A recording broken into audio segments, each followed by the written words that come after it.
여러분 안녕하십니까. 제18대 대통령 선거 후보자 토론회 2차 토론회 사회를 맡은 황상무입니다. 대통령 선거가 오늘로서 이제 꼭 90회 앞으로 다가왔습니다. 대한민국을 이끌 새 대통령은 과연 어떤 철학과 비전 그리고 정책을 갖고 있는지 궁금하지 않을 수 없는데요. 오늘은 경제 분야를 주제를 중심으로 앞으로 2시간 동안 토론을 벌이도록 하겠습니다. 오늘 또 새누리당의 박근혜 후보, 그리고 통합진보당의 이정희 후보, 또 민주통합당의 문재인 후보 세 분 자리에 나오셨습니다. 참고로 후보자의 좌석과 발언 순서는 사전에 추첨에 의해서 결정됐음을 말씀드리겠습니다. 토론에 앞서 먼저 주제와 진행 방식을 설명드리겠습니다. 먼저 세 분의 기조 연설을 듣고 이어서 대통령의 역량에 관해서 사회자 공통 질문을 드리겠습니다. 세 차례에 걸쳐서 주제별로 각자 답변을 듣고 또 후보 간의 상호 토론을 벌이겠습니다. 이어서 국민 공모 질문에 대한 답변과 자유 토론을 벌이고 마지막으로 마무리 발언을 한 분씩 듣도록 하겠습니다. 후보들께 당부의 말씀을 좀 사전에 드리겠습니다. 이 자리는 대통령 후보로서 국정에 대한 성찰과 또 깊은 고뇌 그리고 또 식견과 경륜을 검증해보는 자리입니다. 대한민국 대통령 후보로서 품격이 묻어나는 수준 높은 토론을 진행해 주실 것을 부탁드리겠습니다. 주어진 발언 시간 내에 선정된 주제 범위 안에서 토론을 해주시고 또 비방이나 허위사실 공표 등 위법한 발언은 삼가해 주시기 부탁드립니다. 시청자들께도 부탁을 드립니다. 오늘 토론회를 스포츠 경기 관람하듯이 재미있게 보시되 채점표를 하나 만들어서 여러분들 나름대로 후보들이 제시하는 정책의 현실성 여부나 또는 인간적인 매력 등 각자 항목을 만들어-가지고 점수를 한번 매겨보시기 바랍니다. 자, 그러면 후보들의 기조 연설로 토론회를 시작하도록 하겠습니다. 시간은 각각 2분씩 드리겠습니다. 먼저 새누리당 박근혜 후보입니다. 국민 여러분 안녕하십니까? 갑자기 강추위가 와서 오늘도 많이 힘드셨죠? 이렇게 추운 겨울날에도 고생을 하고 계시는 우리 장병 여러분들을 생각하면 정말 감사하다는 생각이 듭니다. 자식을 군대에 보내놓고 우리 어머니들께서 가슴을 졸이면서 그 자식들을 생각하실 것입니다. 저도 마음을 졸이면서 우리 국민의 삶이 어렵고 또 경제가 어려워서 마음을 졸이고 있습니다. 지금 세계 경제가 급변하고 있고 또 글로벌 경제 위기가 다가오고 있습니다. 또 동시에 주요 국들의 지도자들이 거의 교체되고 있습니다. 이렇게 급변하는 국내외의 이런 도전을 우리가 이겨내고 다시 한번 도약하기 위해서는 국민의 마음과 에너지를 하나로 모으고 그 바탕 위에서 정말 책임 있는 변화를 이끌 리더십이 필요하다고 생각합니다. 저는 다음 대통령에게 무엇보다도 시급한 과제가 바로 우리 국민들의 민생을 살리고 또 미래에 대한 희망을 드리는 것이라고 생각합니다. 저는 국정 운영의 패러다임을 국민 중심으로 바꾸고 또 중산층 복원을 정책 제1 과제로 삼을 것입니다. 그래서 무너진 우리 중산층 비중을 70%까지 끌어올리고 그렇게 하기 위한 중산층 재건 프로젝트를 즉각 실천에 옮길 것입니다. 그래서 국민 여러분들의 꿈을 다시 찾아드리고 또 모두가 잘 사는 100% 대한민국을 만들어서 국민 행복 시대를 열겠습니다. 그 길에 여러분께서 함께해 주십시오. 네, 이어서 이정희 후보 순서입니다.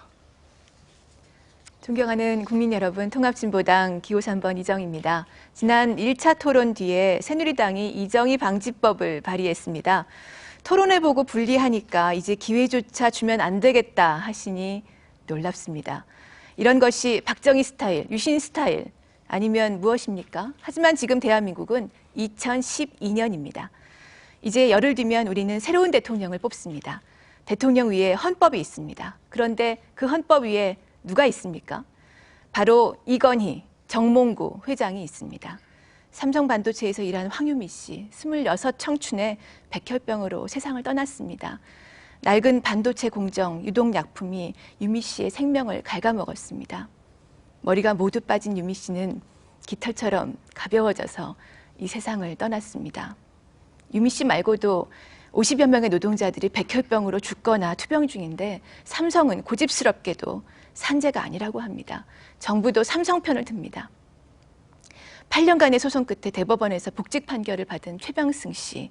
현대차 비정규 노동자였던 그가 해고된 것 28살입니다. 지루한 소송, 대법원을 2번이나 오가는 동안 그는 이제 36살이 됐습니다. 그러나 그는 아직도 일터로 돌아가지 못했습니다. 최병승 씨는 55일째 20m 철탑 위에 겨울바람 속에 있습니다. 이 토론 철탑 위에서도 보고 계신가요? 온갖 편법과 불법, 로비로 국회와 청와대는 물론 법원까지 쥐고 흔드는 그들이 헌법 위에서 국민을 내려다보면서 웃고 있습니다. 이건희 씨와 정몽구 씨를 헌법 위의 제왕이 아닌 법 앞에 평등한 보통의 대한민국 국민으로 돌려보냅시다. 통합진보당이 만들어낼 경제민주화, 바로 이것입니다. 네, 마지막으로 문재인 후보 기조연설 듣겠습니다. 날씨가 많이 추워졌습니다. 경기 한파로 우리 마음까지 꽁꽁 얼어붙었습니다. 이렇게 힘들 때 여러분들 마음에 가장 기억되는 분이 누구입니까? 바로 어머니의 따뜻한 마음 아니겠습니까? 저에게도 피난을 내려와서 먹고 살기 힘든 시절이 있었습니다. 제 어머니는 가족들 먹여 살리느라고 또 자식들 공부시키느라고 연탄 배달도 하시고 또 시장에서 자판 장사도 하셨습니다. 그러느라고 거칠어진 어머니의 손, 저는 선거운동을 하면서 수없이 그 손을 맞잡았습니다.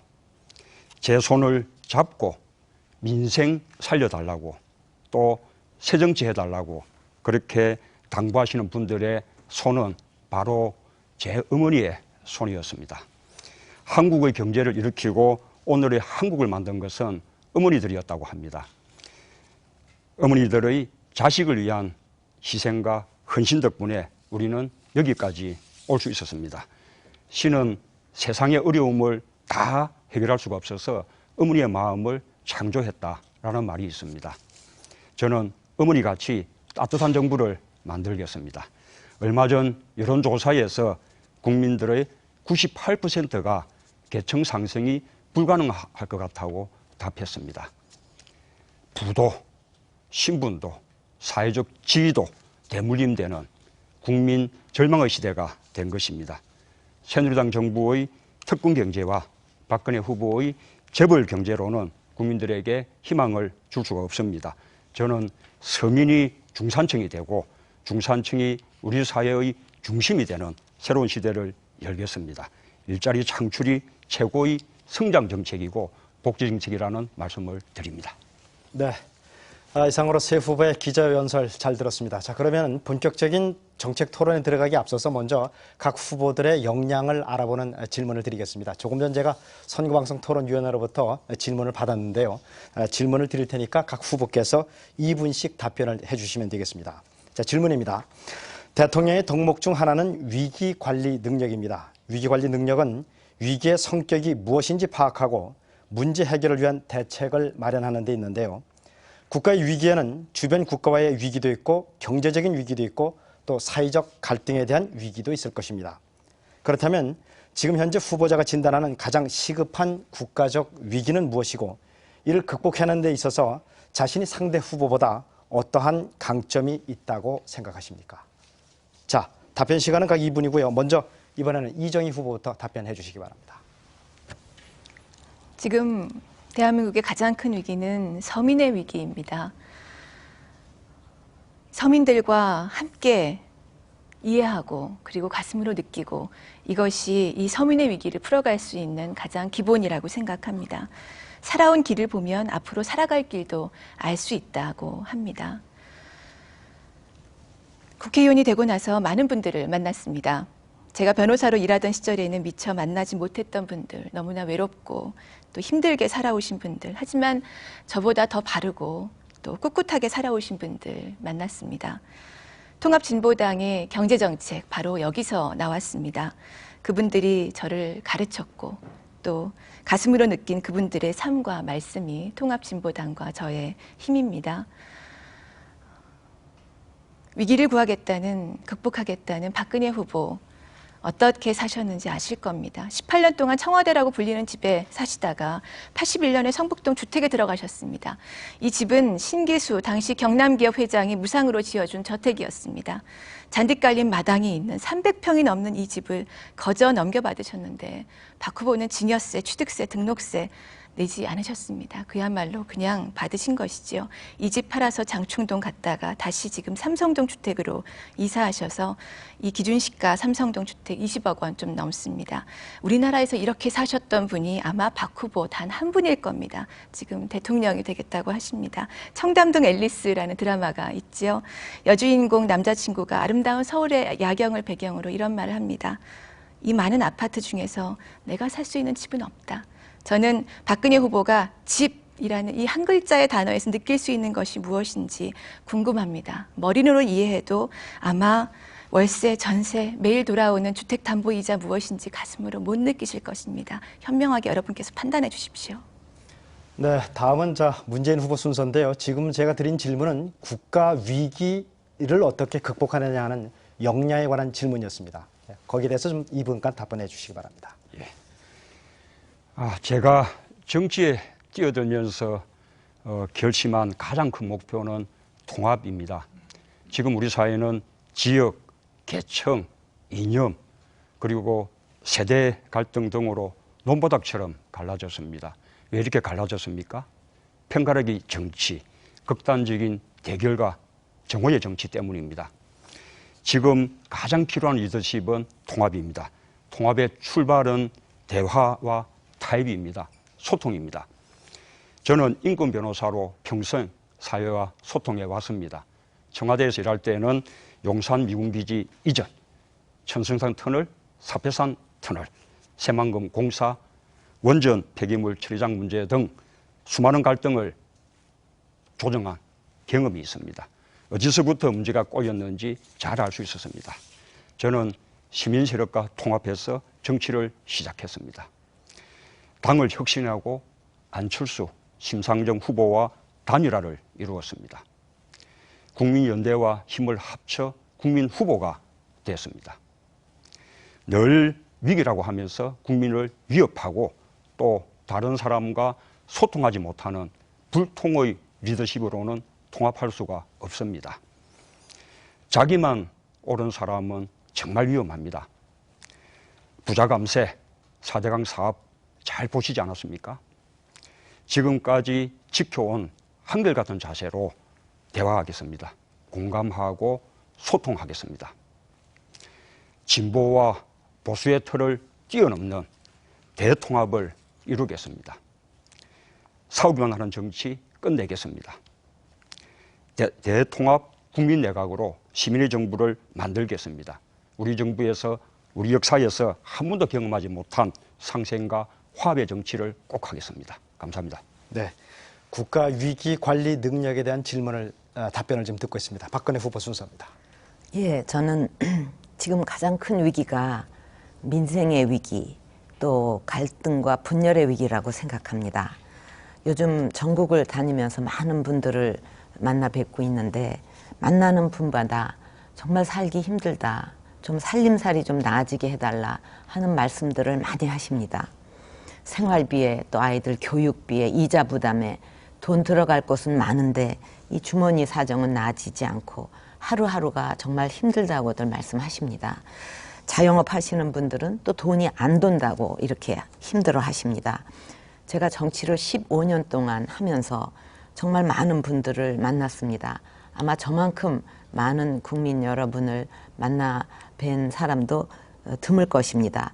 그러면서 저는 국민 여러분이 뭐를 원하시는지 그 말씀하시는 거 현장의 목소리를 전부 적으면서 그거를 다녀와 가지고는 일일이 예산에도 반영하고 정책에도 반영하고 물론 뭐 야당 시절에 그 일일이 다 하지는 못했지만 그것을 최대한 노력하고 정당 사상 처음 약속 실천 백서라는 것도 만들었습니다. 그렇기 때문에 저의 정치는 항상 민생, 민생을 정치의 핵심으로 삼아왔습니다. 그리고 또 당이 그 극심한 위기에 빠졌을 때 2번이나 그 위기를 극복한 경험이 있고 또 고맙게도 국민 여러분이 다시 믿음과 신뢰를 보내주셔서 또 그 위기를 극복한 적도 있습니다. 저는 그런 경험을 바탕으로 해서 이제 국민의 마음을 하나로 모으지 않으면 국가 발전도 위기 극복도 어렵다는 생각으로 국민 대통합위원회를 만들어서 어떻게든지 우리의 국민의 역량과 힘을 하나로 모으겠다는 그런 실천을 하고 있습니다. 앞으로도 신뢰와 통합의 정치로 100% 대한민국을 만드는 데 최선을 다하겠습니다. 네.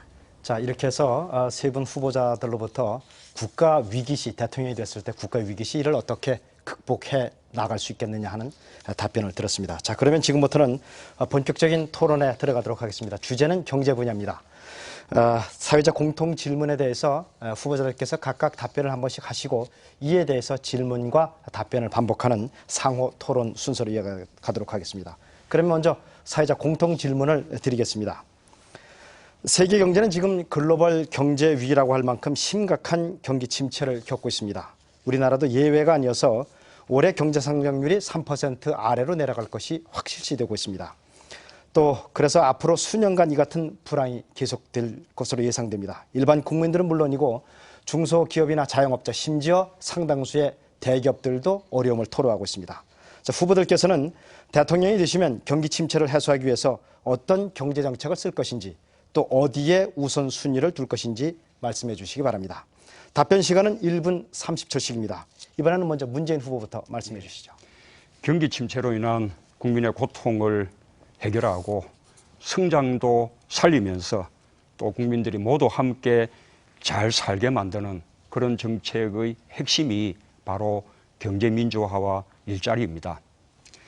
경기 침체가 오래 지속되고 있지만 대기업들은 해마다 10조, 20조씩 이익을 남기면서 영업이익 신기록을 갱신하고 있습니다. 반면에 중소기업, 자영업자, 중산층, 서민들 그리고 노동자들은 모두 힘들다고 아우성입니다. 새누리당 정부의 재벌 위주 또 부자 감세, 줄부세 정책 때문입니다. 이제 재벌이 골목까지 들어와서 빵집, 떡볶이, 순대 장사 그리고 커피숍까지 하고 있습니다. 이래서는 중소기업과 골목 상권이 살아날 수가 없습니다.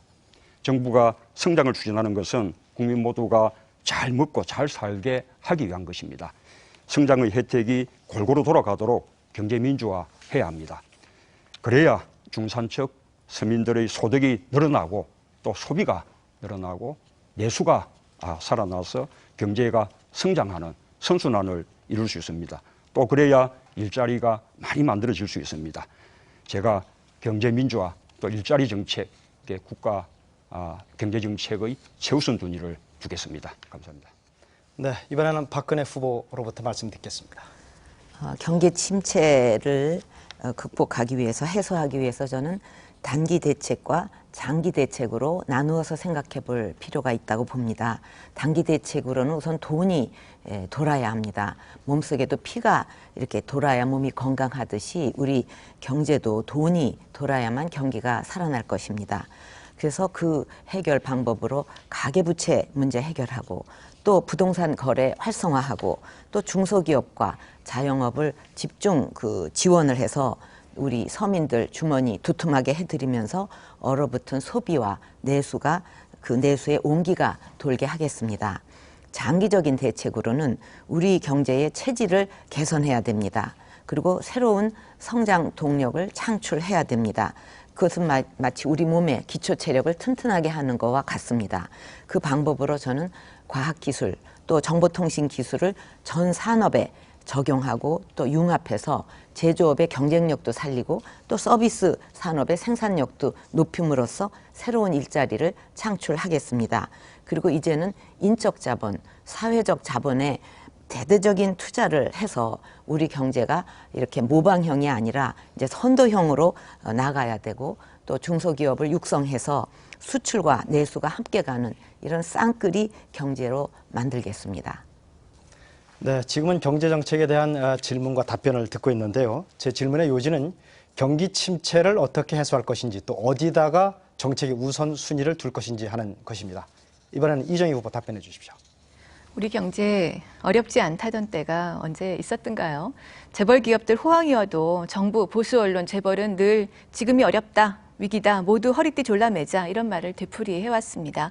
지금도 마찬가지입니다. 삼성전자 주가가 오늘 사상 최고를 경신했습니다. 그런데 재벌 대기업 위기라고 할 수 있겠습니까? 지금 위기에 처한 사람들, 정말 어려운 분들 재벌이 아니라 서민들이지요. 도대체 왜 이렇습니까? 15년 전에 IMF 사태로 정리해고제도 들어와서 확대되고 비정규직이 정규직을 대체했습니다. 금융기관이 외국 투기 자본에 넘어가니까 수익성만 추구했고 금리 제한 풀려서 일본의 사채업자들이 상륙하니까 금융소외자 800만 명 됐습니다. 투기자본이 땅으로 돈을 벌려고 뉴타운 광풍 일으켜서 횡재하고 재벌 건설사 호황 누리는 동안 서민들은 2배로 오른 전셋값에 못 버티고 외곽으로 밀려났습니다. IMF를 빌미로 서민들에게는 더 양보하라고 하면서도 투기자본과 재벌은 호주머니를 채웠고 이제 급기야는 들어올 때도 자유롭게 빠져나갈 때도 마음대로 나가겠다고 한국 법까지 바꾸겠다고 한미 FTA 밀어붙여서 새누리당 날치기로 통과시켰습니다. 서민들 위기를 탈출하려면 IMF 사태로 만들어진 제도에서 벗어나야 합니다. 정리해고 제도 폐지하고 비정규직 없애고 금리 제한에서 사채업 번성 막고 부동산 투기로 돈 버는 구조 벗어나야 합니다. 이런 제도 그대로 두고는 빚 돌려막기, 폭탄 돌리기 될 뿐입니다. 네, 말씀 잘 들었습니다. 그럼 지금부터는 상호 토론을 시작하겠습니다. 각 후보의 답변 내용에 대해서 질문이 있거나 또는 반론이 있을 것으로 생각됩니다. 상호 토론을 하겠는데요. 앞서서 제가 당부의 말씀을 한 번 더 드리겠습니다. 지난 1차 토론 이후에 선거방송토론위원회에 많은 의견이 접수됐는데요.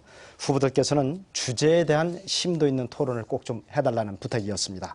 토론 주제의 범위와 주어진 시간 그리고 발언 순서를 꼭 지켜주시기 바랍니다. 시청자들께서도 어느 후보가 규칙을 잘 지키는지 채점을 좀 해주시기 바랍니다. 자, 질문은 1분, 답변은 1분 30초입니다. 이 순서대로 진행하도록 하겠습니다. 그럼 순서에 따라서 먼저 이번에는 박근혜 후보가 이정희 후보한테 질문해 주십시오. 1분간 질문입니다. 예, 제가 먼저 질문하겠습니다. 경기 침체를 극복하기 위해서는 이제 938조에 달하는 가계부채, 이 급한 불을 끄는 것이 우선이라고 봅니다. 급한 일입니다. 그래서 저는 320만 명의 그 금융채무 불이행자들을 구제하기 위해서 18조 원 규모의 기금을 설치하고 그것을 그 장기로 나눠서 상환하도록 바꿔주고 또 일반 채무자 경우에는 50%, 기초수급자 경우에는 최대 70%까지 채무를 감면해주는 대책을 세웠습니다. 이 후보님도 그 상환 능력이 없는 채무자의 그 채무 인수와 처리를 그 약속했지만 구체적인 방법에 대해서는 언급이 없습니다. 가계부채 문제를 해결하기 위해서 이 후보께서 갖고 계신 구체적인 방안이 무엇인지 또 재원은 어떻게 마련하실 것인지 답변해 주시기 바랍니다. 네, 이정희 후보 1분 30초간 답변하실 수 있습니다. 네. 이 기초수급자에 대해서 70% 채무 감면을 하시겠다고 하셨는데 기초수급자들이 대체로 이런 빚을 지게 되는 이유들이 생활비, 의료비 또는 드물게 또 학자금 이런 경우들이 있습니다. 이런 분들이 실제로 70%를 감면해 준다고 해서 나머지 30%를 갚을 수 있는 수준일까요? 저는 정말 문제를 해결하시려면 기초수급자에 대해서는 100% 감면해 주시는 것이 맞다고 생각합니다. 그만큼 이 한국 사회 IMF 체제 하에서 15년 동안 내려갔던 분들에 대해서는 저희가 이제 IMF 체제를 극복하는 차원에서라도 그것을 이제 기초수급자에 대해서는 채무 감면해드릴 필요가 있다. 이렇게 보고 있습니다. 적극적인 공적 자금 투입이 필요합니다. 또한 농가 부채에 대해서는 아마 오래전에 박정희 대통령 시절에도 농가 부채 문제에 대해서는 탕감이라든가 이런 조치들이 아마 있었던 것으로 기억하는데요. 적극적으로 농가 부채에 대해서는 탕감 정책을 발표하시는 것이 또 기초생활수급자에 대한 정책으로도 맞다고 생각합니다.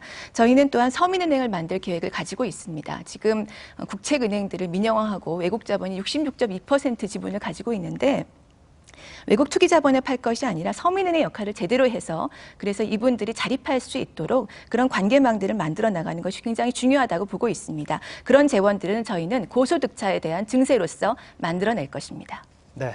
이번에는 질문과 답변 순서를 바꾸겠습니다. 이번에는 이정희 후보가 박근혜 후보에게 1분간 질문하시고 박근혜 후보는 1분 30초간 답변하시면 되겠습니다. 질문하시죠. 네, 제가 그 기초생활수급자 그 채무 감면 문제를 말씀드렸는데 이 기초생활수급자들이 일을 하면 기초생활수급은 이제 안 해도 되도록 적어도 일을 하면 먹고 살 수 있어야 되지 않겠습니까? 최저임금이 그런데 너무 낮습니다. 그래서 사실상 먹고 살기 어렵습니다. 대학이나 대형 병원 이런 청소용역 노동자들 아무리 일해도 월급이 오르지를 않거든요. 왜냐하면 다 이 원청에서 최저가 입찰만 하니까 다 용역업체들은 다 이 최저임금만 하죠. 그 최저임금을 올려야 이분들 월급이 올라가는데 8월 7일 날 새누리당 대선 후보 경선 토론회에서 박 후보께 이런 질문 왔었죠. 최저임금 얼마인지 아시냐? 대답 못 하셨는데 여쭙고 싶습니다. 지금 최저임금 얼마인지, 내년 최저임금은 얼마인지, 또 최저임금도 못 받는 노동자들 얼마인지 그동안 좀 파악하셨는지요? 예. 그 최저임금과 관련해가지고 그 당시에 그 아르바이트 하는데 평균 시급이 얼마냐고 이렇게 제가 들었습니다. 원래 저한테 온 질문이 아니고 옆에 질문이 갑자기 저한테 넘어오는데 저는 평균 시급이라는 걸로 생각을 하고 그렇게 얘기를 해서 그때 장면을 보시면 알 겁니다. 그래서 그것이 다 이미 설명이 나갔는데 뭐 그때 아마 그거를 잘 못 보시고 그 잘못된 그 정보만 가지고 얘기를 하시는 것 같습니다. 최저 임금에 대해서 그 모른다는 거는 말이 안 되죠. 예. 4,580원. 내년은 얼마인가요? 근데 여기 4,860원. 네. 근데 최저임금 못 받는 노동자는 몇 명인가요? 근데 이런 그 대선 후보 토론에 나와가지고 스무고개 하듯이 이거를 상대가 모르면은 골탕을 한번 먹여야지 하는 식으로 계속 스무고개 하듯이 이런 식으로 하는 것은 별로 그렇게 바람직한 대선 토론이 아니라고 생각합니다. 우리가 어떤 미래에 큰 비전을 놓고 어떻게 하면은 국민에게 희망을 드리고 어떻게 나라를 이끌어 갈 건가 이런 것을 얘기하기도 바쁜데 스무고개 하듯이 요거는 얼마, 저거는 얼마 그러면서 계속 그런 식으로 하게 되면 이거는 뭐 학교에서 선생님하고 뭐 그 저기 학생들이 너 이거 숙제 해왔냐 이런 식으로 얘기하는 느낌을 받아서 국민들도 대선 후보 토론이 좀 이상하지 않냐. 궁금해하신 알겠습니다. 서민들 잘 말씀 들었습니다. 전해드렸습니다. 자, 그러면 말이죠. 제가 잠깐 진행 방식에 대해서 말씀을 드리겠습니다. 일단 제가 지명한 후보 외에는 다른 분은 가능하면은 상대 후보의 발언 시간에 허락을 받지 않는 한 끼어드시면 안 됩니다. 저한테 꼭 허락을 받으신 분들만 발언을 하시고 자기 발언 순서 또 남의 발언에 끼어들지 않게 이렇게 좀 규칙을 지켜주시기 바랍니다. 이번에는 이정희 후보와 문재인 후보의 상호 토론 순서입니다. 이정희 후보께서 먼저 문재인 후보에게 질문해 주시기 바랍니다. 네, 앞서 박근혜 후보께서 말씀하셔서 간단히만 붙이면 최저임금 못 받는 노동자들이 지금 190만 명입니다. 전체 노동자의 10%가 넘습니다. 최저임금 원래 못 받으면 이 사업주 형사처벌되게 돼 있는데 법의 규제가 미치지 않는다는 것입니다. 특히 대구에 있는 최저임금 못 받는 젊은이들이 굉장히 많습니다. 아예 시급 자체가 최저임금이 안 되는 데가 대구거든요. 그래서 여쭤본 거고요. 문재인 후보께 말씀드리겠습니다. 네, 외국은행이 장악한 은행들이 이른바 부자 마케팅을 했습니다. 서민들에게는 오히려 문턱을 높였고요. 그래서 이런 그 서민들께서 사채업자 찾으면서 불법 추심에 또 시달렸습니다. 삶 전체가 왜곡된 시기가 또 참여정부 시절에도 또 있었던 것이 분명합니다. 문재인 후보께서 내신 피에타 3법이 채무자 고통을 좀 줄여주자 차원에서 나왔지만 아직 해법 좀 부족하다고 생각합니다. 그래서 과중 채무자들에 대해서는 공적 자금으로 과감하게 부채를 탕감하는 것 필요하지 않은가, 외국 자본이 은행을 장악한 현실 바꿔야 하지 않는가 보는데요. 어떠신가요? 네, 1분 30초간 답변하실 수 있습니다. 예, 그렇습니다. 제가 이렇게 이미 공약한 그 피에타 3법, 우리 이자의 상한을 연 25%로 제한하고 또 위법한 또 강제적인 채권 추심 또 금지하고 하는 이런 제도들은 조금 장기적인 대책이라고 생각을 합니다. 지금 당면에서는 지금 가계부채의 대부분이 좀 단기 채무고 그리고 또 변동금리가 많은데 이것을 장기적인 채무 그리고 또 고정금리로 전환해 줄 필요가 있다고 생각을 합니다. 또 한편으로는 제2금융권 그리고 또 대부 업체를 이용하는 그런 고금리 채무가 많은데 이것을 저금리 채무로 이렇게 전환해 줌으로써 우리 가계 부채자들이 보다 안정적으로 상환할 수 있게끔 하는 것이 필요하다고 생각합니다. 또 이 가계 부채가 있다 하더라도 성실하게 채무를 상환하고 있는 그런 채무자에 대해서는 살고 있는 주택에 대한 경매를 조금 금지하는 그런 제도도 필요하다고 생각합니다. 뿐만 아니고 영세민들 또 이 농어민들에 대한 가계부채 문제는 그것을 금리를 좀 탕감해주는 이런 좀 근본적인 대책도 필요한 것으로 생각합니다. 네, 이번에는 그러면 문재인 후보께서 이정희 후보한테 질문하는 순서입니다. 질문해 주시죠.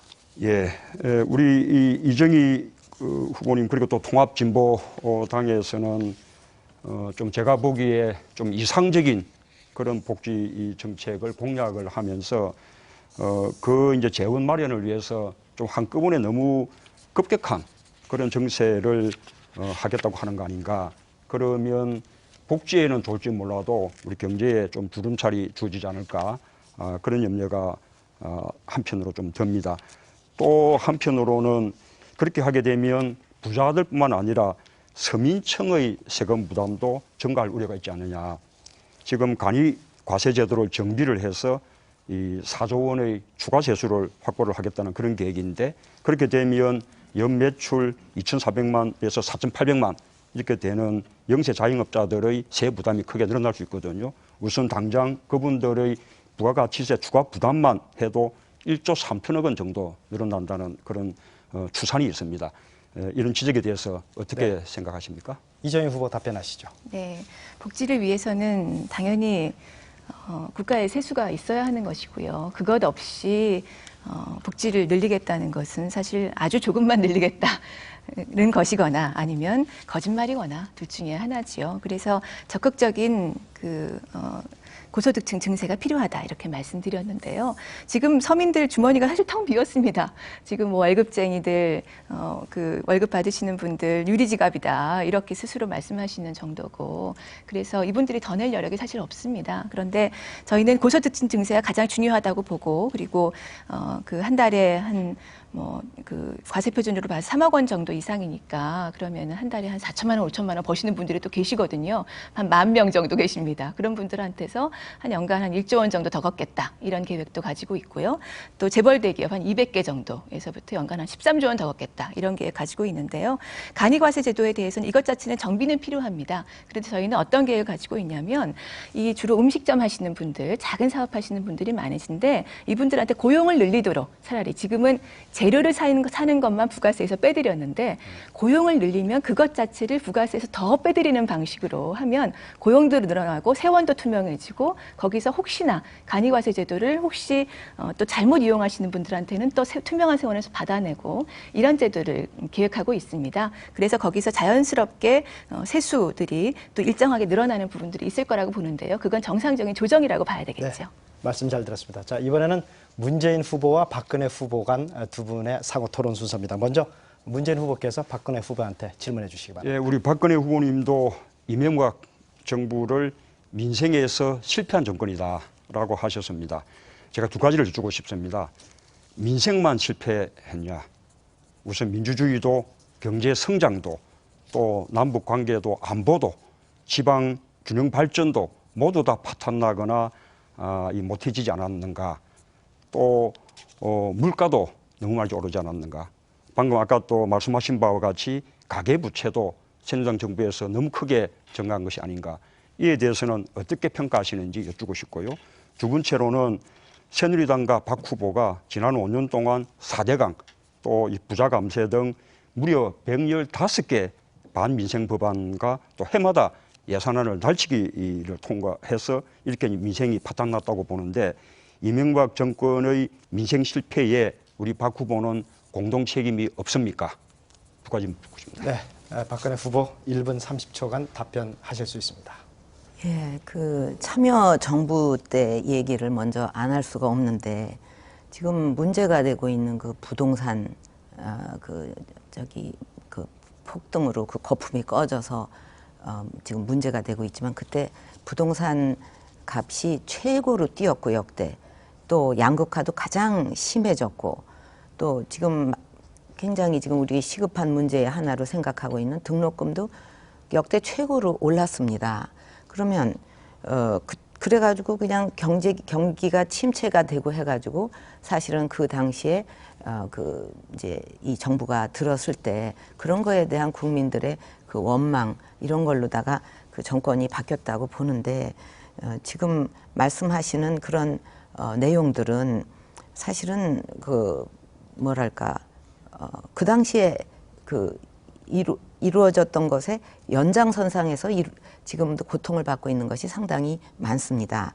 그리고 부자 감세라고 앞에다 부자자를 붙이시는데 사실은 그 감세의 거의 반 이상은 그 중산층 내지는 서민, 중소기업 이런 데 돌아갔다는 점을 제가 말씀을 드리고 싶습니다.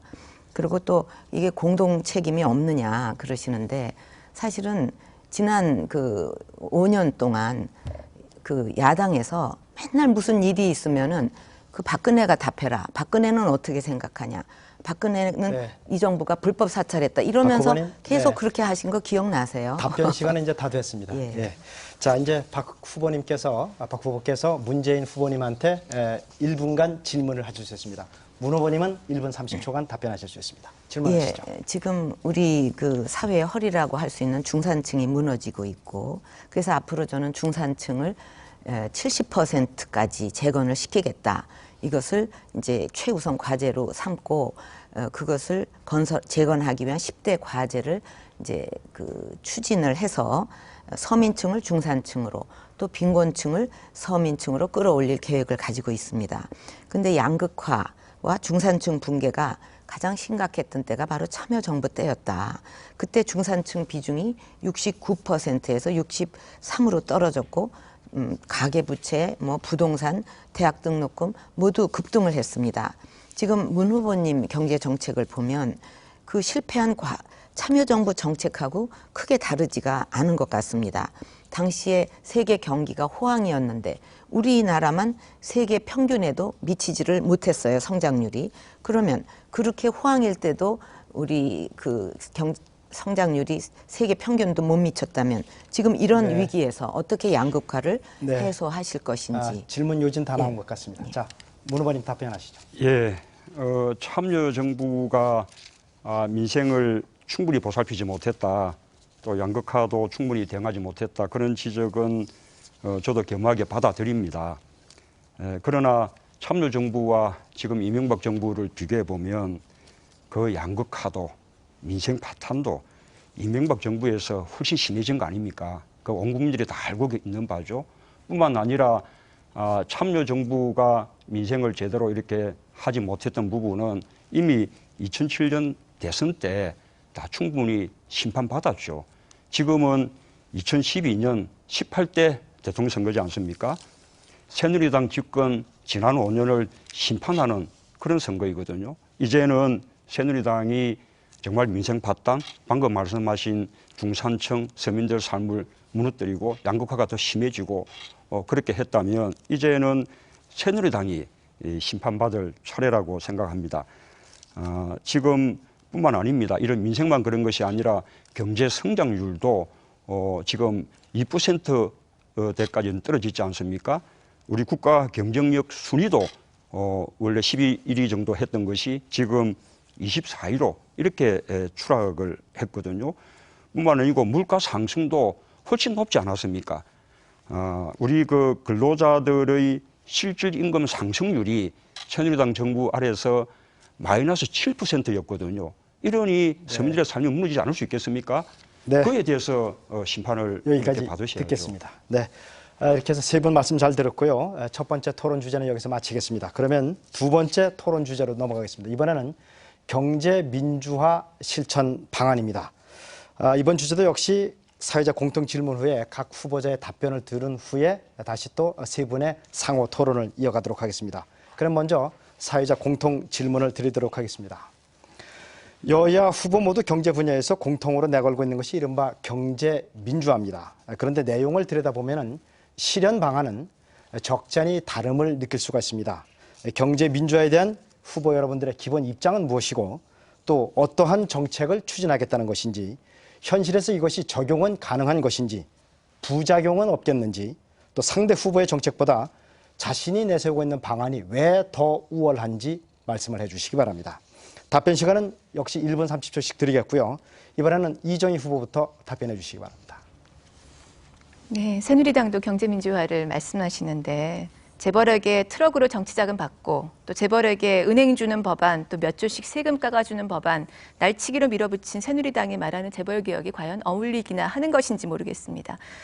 조직폭력배가 착하게 살자 팔뚝에 문신 새겨놓은 거하고 무엇이 다릅니까? 재벌 해체하자는 것이냐, 이런 질문 종종 받습니다. 분명히 말씀드립니다. 통합진보당은 재벌 해체하자는 것입니다. 반드시 하겠습니다. 재벌, 옥스퍼드 사전에도 올라있는 말입니다. 일제에 상납하고 미군정에 줄대가면서 탄생했습니다. 박정희 대통령과 정경 유착해서 사카린, 냉장고, 밀수해가면서 성장한 재벌이 바로 재벌의 대표 삼성입니다. 정경 유착과 부패의 뒤에는 언제나 재벌이 있었습니다. 1%의 지분을 가지고 100%의 권한을 행사하면서 제왕으로 군림합니다. 이런 질서를 그대로 둔 채 개혁과 진보 가능하겠습니까? 재벌 체제, 그래서 바꾸자는 겁니다. 재벌에게 넘어간 권력을 국민에게 돌려주고 그리고 서민에게 돌아갔어야 할 몫을 제대로 분배하는 것이 재벌 해체, 그리고 경제 민주화입니다. 대수술이 필요합니다. 적당히 해서는 안 됩니다. 갖고 있는 지분만큼 권한을 행사하도록 해야 합니다. 더 이상 특권 허용하지 말아야 합니다. 서민경제 재분 삼아서 자기 이익 추구하는 일 없어야 합니다. 이건희 회장이 부를 세습시키는 것, 박근혜 후보가 권력 대물림 하겠다는 것하고 무엇이 다릅니까? 이런 사회 민주주의 없고 희망도 없고 경제 살아날 수 없다고 생각합니다.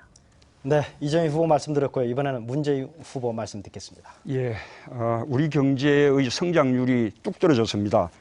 우리나라 성장 잠재력이 한 4%가 넘는데요. 지금 2%대로 뚝 떨어져 버렸죠.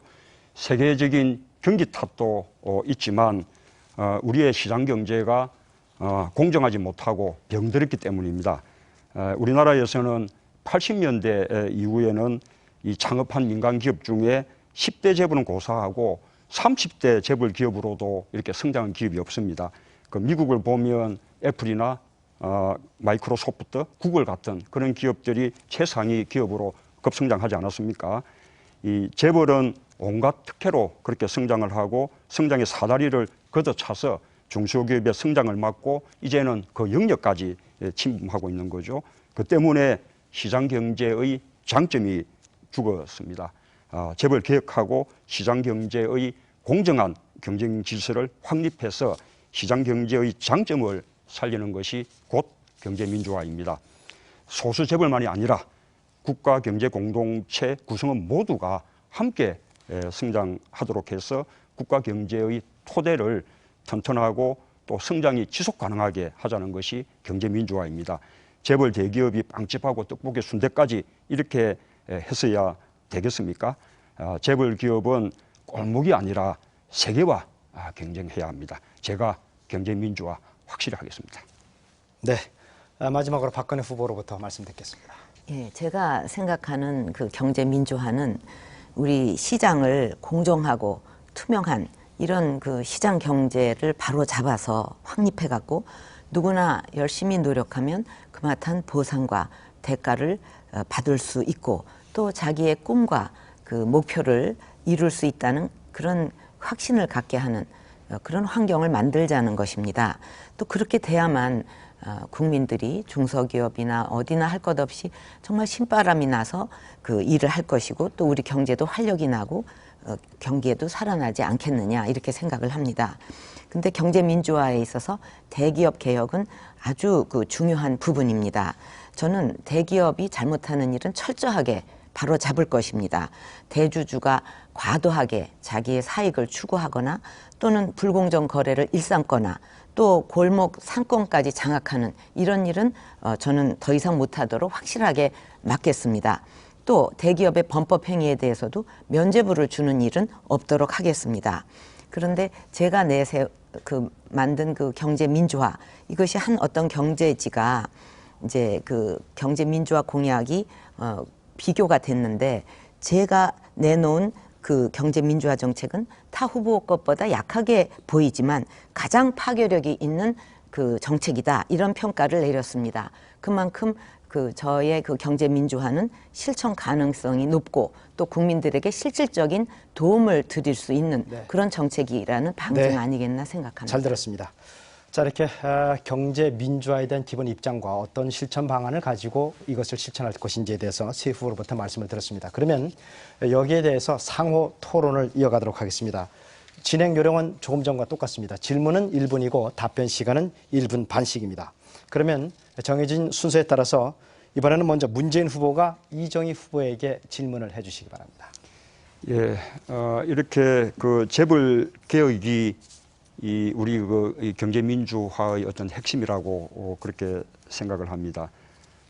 그런데 지금 역시 통합진보당 그리고 또 이정희 우리 후보님은 그 점을 더 이제 강조하고 강도 높게 그렇게 좀 실현하기 위해서 이 재벌의 해체를 공약으로 지금 내걸고 있거든요.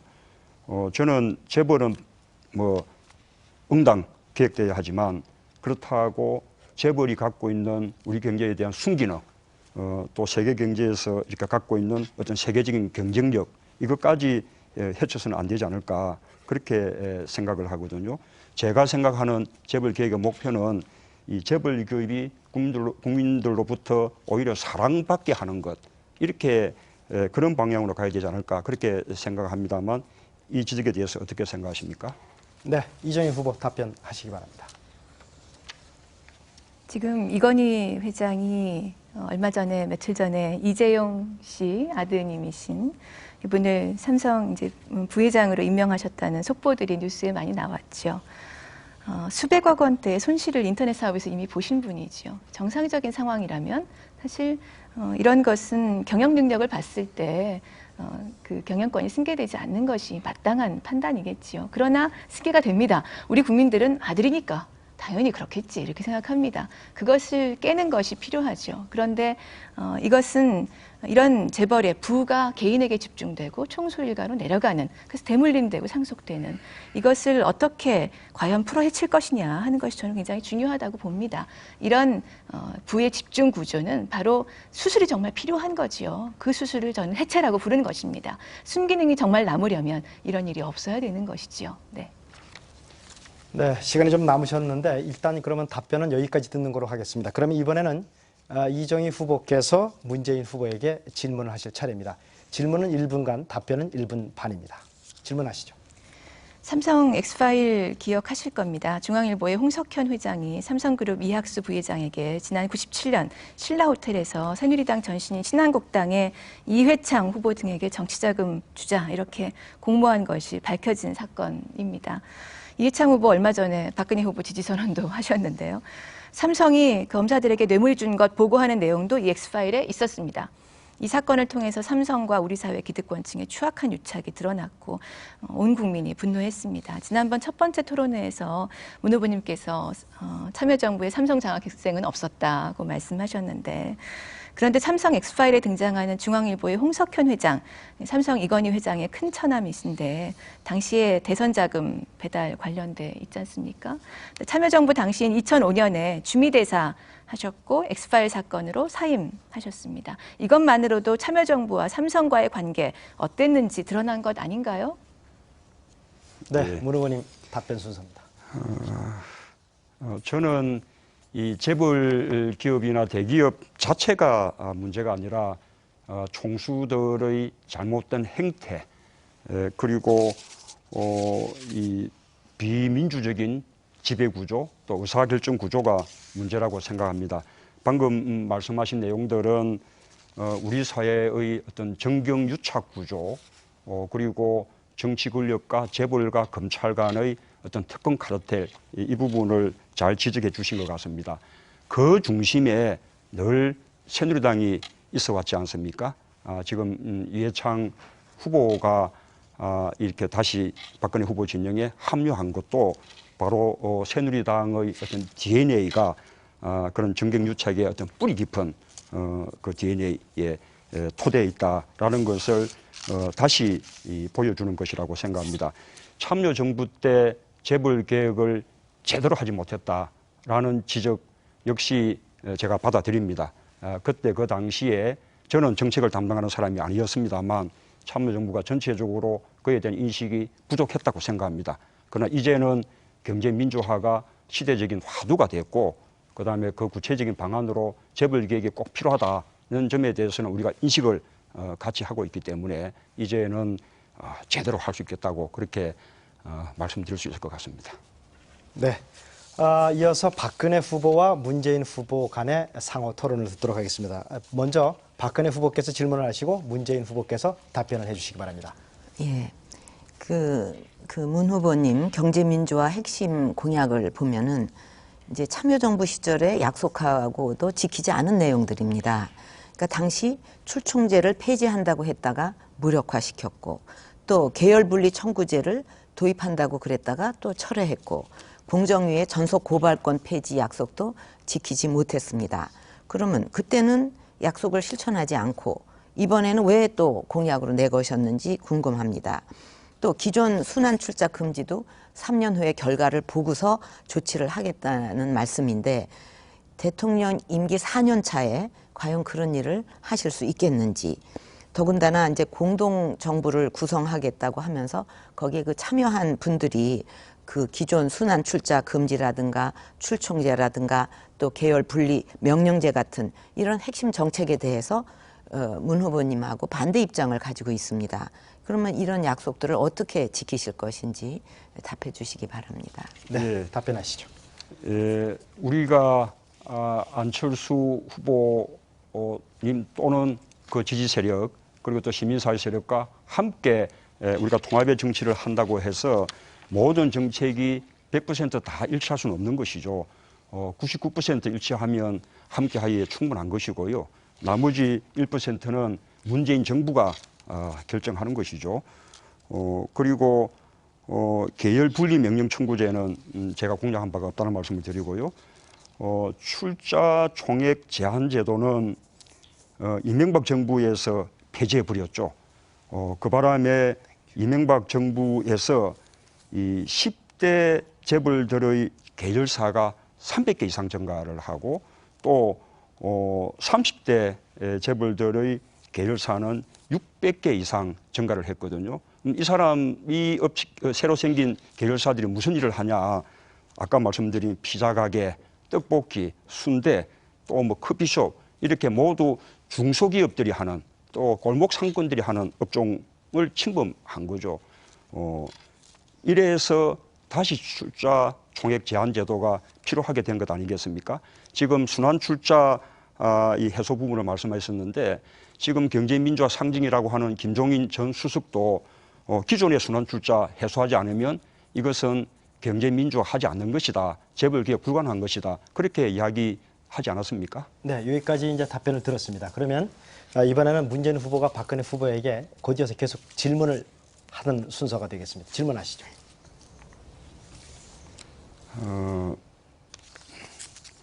예. 지금 우리 박근혜 후보님은 지금도 줄부세를 주장하고 계시거든요. 지난번에 언론 인터뷰에서도 경제민주화가 줄부세와 맥을 같이 한다 이렇게 말씀을 하셨습니다. 그런데 이 줄부세라는 것이 바로 부자들, 재벌 대기업들 세금 줄여주고 또 재벌들에 대한 규제를 또 풀어주자. 이것이 바로 이명박 새누리당 정부가 지난 5년 동안 했던 부자 감세 정책 아니었습니까? 이 줄부세 정책이 부자 감세 정책과 무엇이 다릅니까? 그리고 이 줄부세 정책으로는 경제민주화를 할 수 없다라는 것이 지금 아까 말씀드린 경제민주화 상징이라고 내세우는 그 김종인 전 수석도 누누이 지금 지적하고 있는 바 아닙니까? 어떻게 생각하십니까? 예, 답 드리기 전에 먼저 노무현 정권에서 출종제를 무력화시켰다. 이거는 제가 25%에서 그거를 45%로 이 완화한 거를 말씀드린 거고요. 또 우리 김종인 위원장님도 어제 인터뷰를 통해서 그 뭐 조금 의견의 차이는 있지만 경제 민주화에 대한 그 저의 그 의지는 확고하다. 그거 안 한다고 경제 민주화 안 되는 거 아니다. 이렇게 분명히 말씀을 하신 인터뷰를 보셨을 것이라고 생각을 합니다. 그리고 이제 줄푸세와 경제 민주화, 이거는 저는 다르지 않다고 보는 이유가, 줄에 해당하는 이 감세는 세율을 낮추자는 건데, 이 현 정부 들어서 부자 감세라고 자꾸 말을, 부자를 앞에다 붙이시지만 중산층과 저소득층 중심으로 해서 상당 부분 실현이 됐습니다. 이거는 또 푸에 해당하는 것은 규제를 푼다는 거고, 세는 법 질서를 세우자는 건데, 이거는 여전히 유효한 거죠.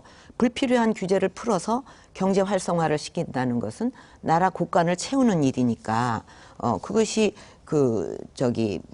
경제 민주화와 달라지는 것이 아니고, 또 법 질서를 공정하게 하는 거, 이것도 경제 민주화의 기본이 된다고 생각합니다.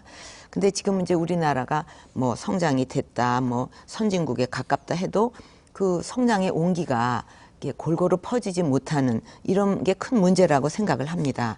그래서 이제 이것을 해소하기 위해서 저도 경제 민주화 이거 강력히 추진을 하려고 그럽니다. 네. 예. 네.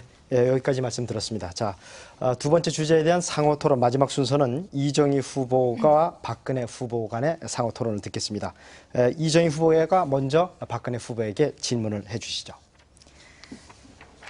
저는 말은 바로 해야 된다고 생각합니다. 불필요한 규제를 풀어서 나라 곳간을 채우신 게 아니고 재벌 대기업 규제를 풀어서 재벌 곳간을 채우신 겁니다. 경제민주화를 말씀하시는데 그동안 문재인 후보한테 왜 왔다 갔다 했냐, 이렇게 이런 취지로 물어보신 걸로 들리는데, 그동안 새누리당이 계속 요구해왔던 것이, 추진해왔던 것이 재벌 규제 풀라는 것이었잖아요. 그래서 풀렸잖아요. 추총제 없어졌잖아요. 그러니까 이 난리가 났던 거 아닙니까? 골목 상권 다 침범했던 것이지요. 그래서 경제민주화 말씀하시기 전에 정말 통렬한 반성이 필요하다. 이 줄푸세에 대해서 말씀드리고, 단도직입적으로 재벌 순환 출자 그대로 인정하자고 하시는데, 이거 결국 지금까지 벌어진 일 아무것도 손대지 말자 이겁니다. 그러면 왜 재벌 개혁 이야기를 꺼내시는지 말씀해 주시고, 두 번째, 온갖 탈법과 불법을 동원한 부의 대물림, 지금 이재용 씨, 이건희 회장이 삼성그룹 물려주는 건데요. 이런 정당하지 않은 부의 세습, 경영권 세습 어떻게 막으시겠습니까? 네, 박근혜 후보 답변 기존 순서. 순환 출자가 뭐 경제 민주화의 다인 것 같이 이렇게 말씀하신 건 너무 과도하다고 생각을 합니다.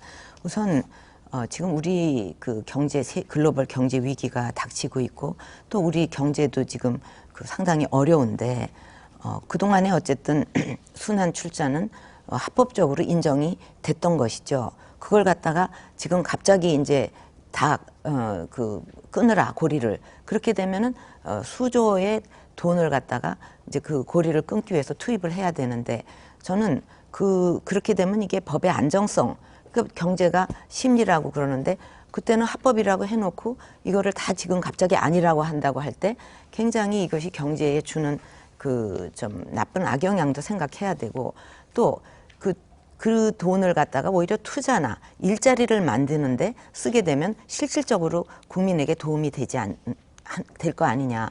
그걸 갖다가 그 고리를 끊는 데에 다 쓰게 되면은 실질적인 국민의 도움도 안 될 뿐 아니라, 또 거기에 딸린 수많은 식구들, 또 그 협력 업체들, 이런 사람들은 또 어떤 영향을 받겠느냐 하는 것도 또 생각을 해보셔야 된다고 봅니다, 저는요.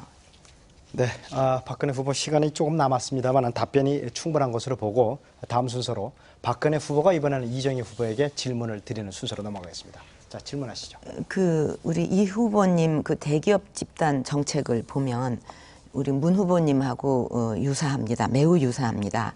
출청제 도입, 또 기존 순환 출자 금지 등 차이가 이제 전혀 없어 보이는데, 이 후보께서는 스스로 대기업 집단 정책의 목표를 재벌 해체로 규정하고 계십니다.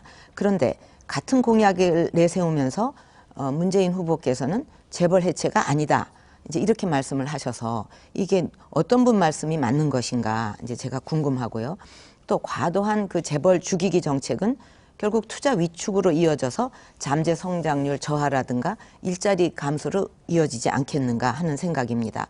경제 민주화 중요한 과제지만 재벌 해체가 경제 민주화의 전부인 것처럼 주장하는 것도 문제라고 생각합니다. 오히려 중소기업이 중견기업으로 또 중견기업이 대기업으로 이렇게 성장해서 그 많은 그런 네. 아주 세계의 그 경쟁력을 가진 알겠습니다. 이런 그 기업들이 나오는 네. 게 경제 민주화가 돼야 되지 않냐 이렇게 생각합니다. 요지는 충분히 전달된 것으로 생각됩니다. 이정희 후보 답변해 주시죠.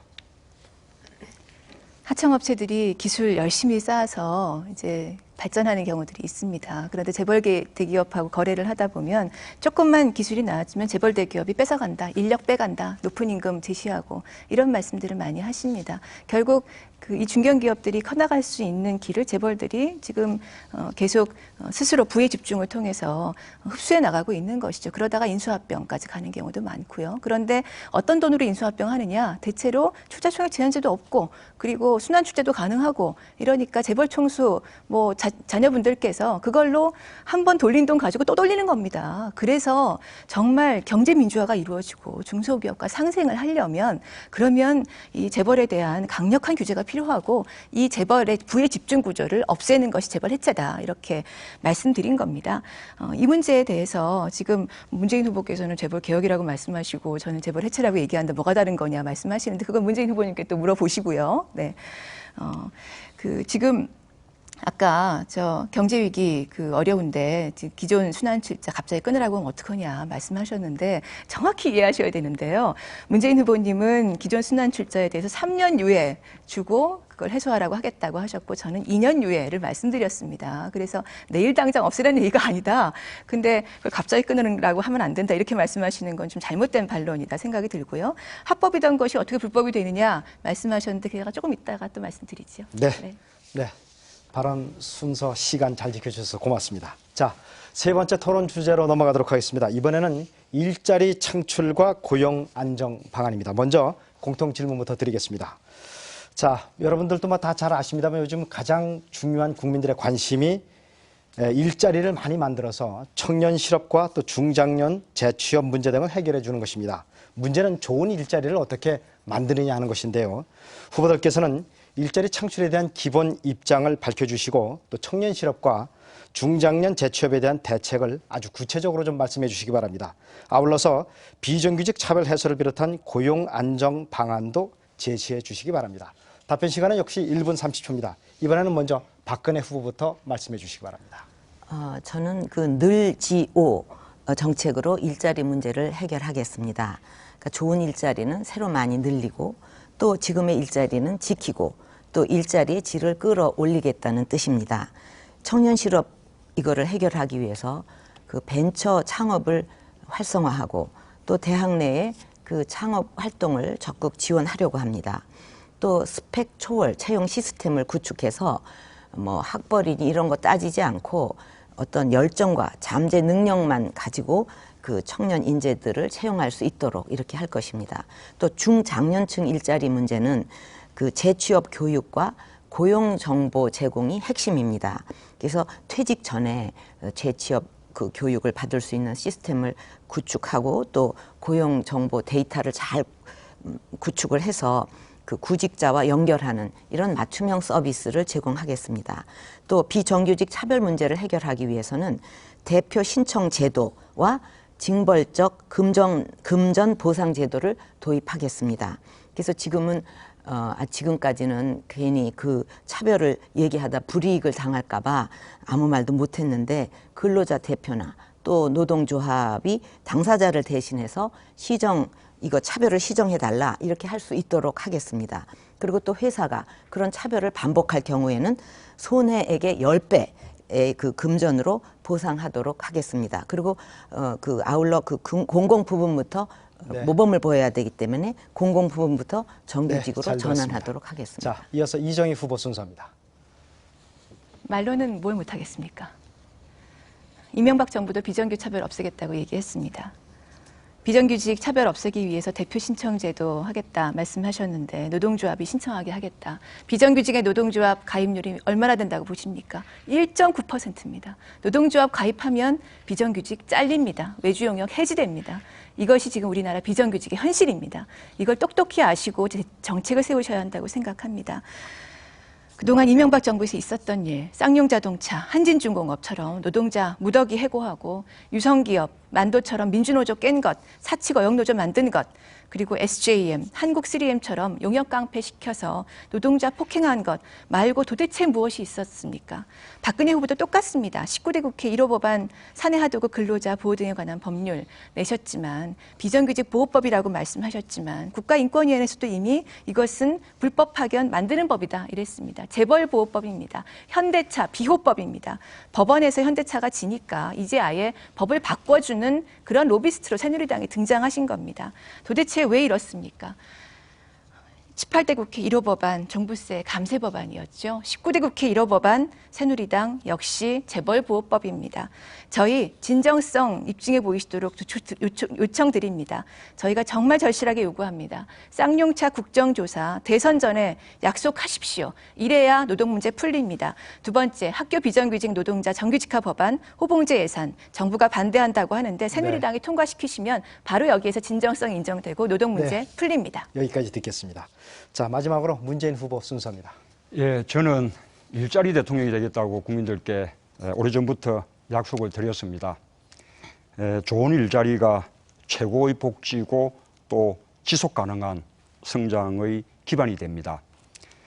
성장만 하면 일자리가 저절로 생겨나던 그런 시대는 이미 지났습니다. 거꾸로 좋은 일자리를 많이 만들어서 소득을 늘려야 소비가 늘어서 내수가 확대가 되고 또 경제 성장의 동력이 됩니다. 일자리가 성장을 이끄는 것으로 우리 경제 인식을 바꿔야 된다고 봅니다. 저의 일자리 혁명은 한마디로 좋은 일자리 만나봐 이렇게 정책을 표현하고 있습니다. 우선 공공서비스에서 좋은 일자리 40만 개를 만들고 노동시간 단축을 통해서 일자리를 나눔으로써 70만 개의 일자리를 새롭게 만들겠습니다. 비정규직의 절반을 정규직으로 바꾸겠습니다. 공공 부문의 비정규직부터 정규직으로 전환하겠습니다. 아울러서 정리해고 요건을 엄격하게 만들고 또 정년 연장을 해서 좋은 일자리를 지키고 고용을 안정화시키겠습니다. 이 중소기업이 고용의 88%를 담당합니다. 새누리당과 지금 박근혜 후보의 재벌 경제 정책으로는 중소기업을 살릴 수가 없고 따라서 일자리를 만들 수 없다라는 말씀을 드립니다.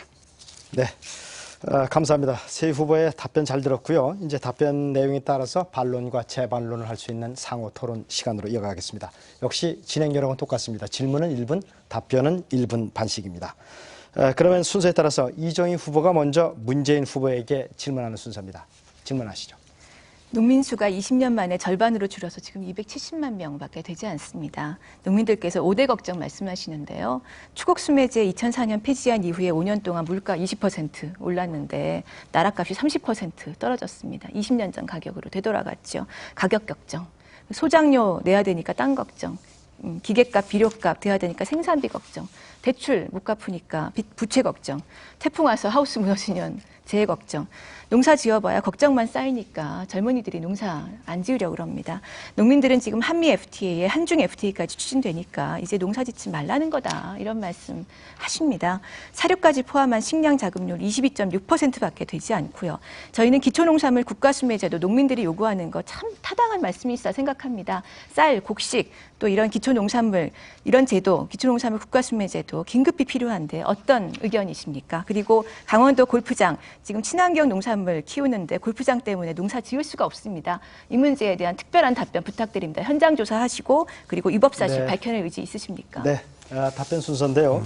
주제는 제가 다시 한 번만 환기를 시켜드리겠습니다. 일자리 창출과 고용 안정 방안에 대해서 저희들이 지금 토론을 하고 있습니다. 일단 답변해 주시죠. 그런데 어쩐 질문은 뭐 그것이 아니었던 것 같습니다. 기초수매제 말씀하신 거죠? 농민들 일자리에 굉장히 중요하기 때문에 말씀드린 겁니다. 네, 답변하십시오. 예. 지금 이정희 후보님이 말씀하신 그 문제의식에는 저도 공감을 합니다.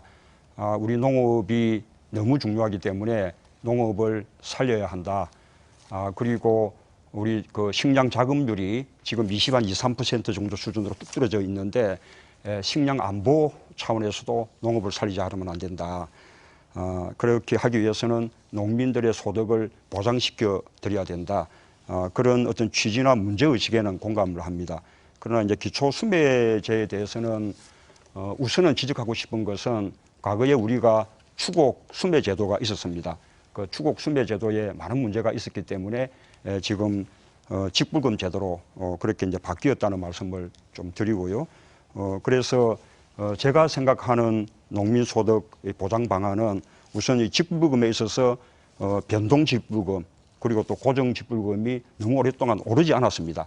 새누리당 정부가 전혀 올려주지 않은 거죠. 그래서 이 변동 직불금과 고정 직불금을 현실화하는 것이 필요하다고 생각하고요.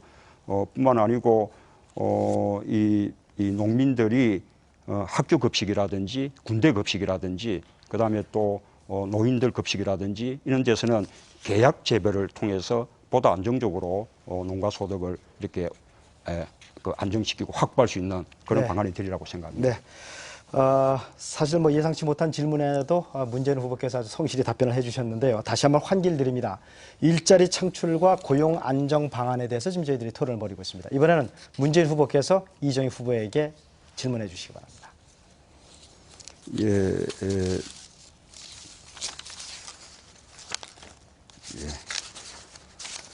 잠시만요.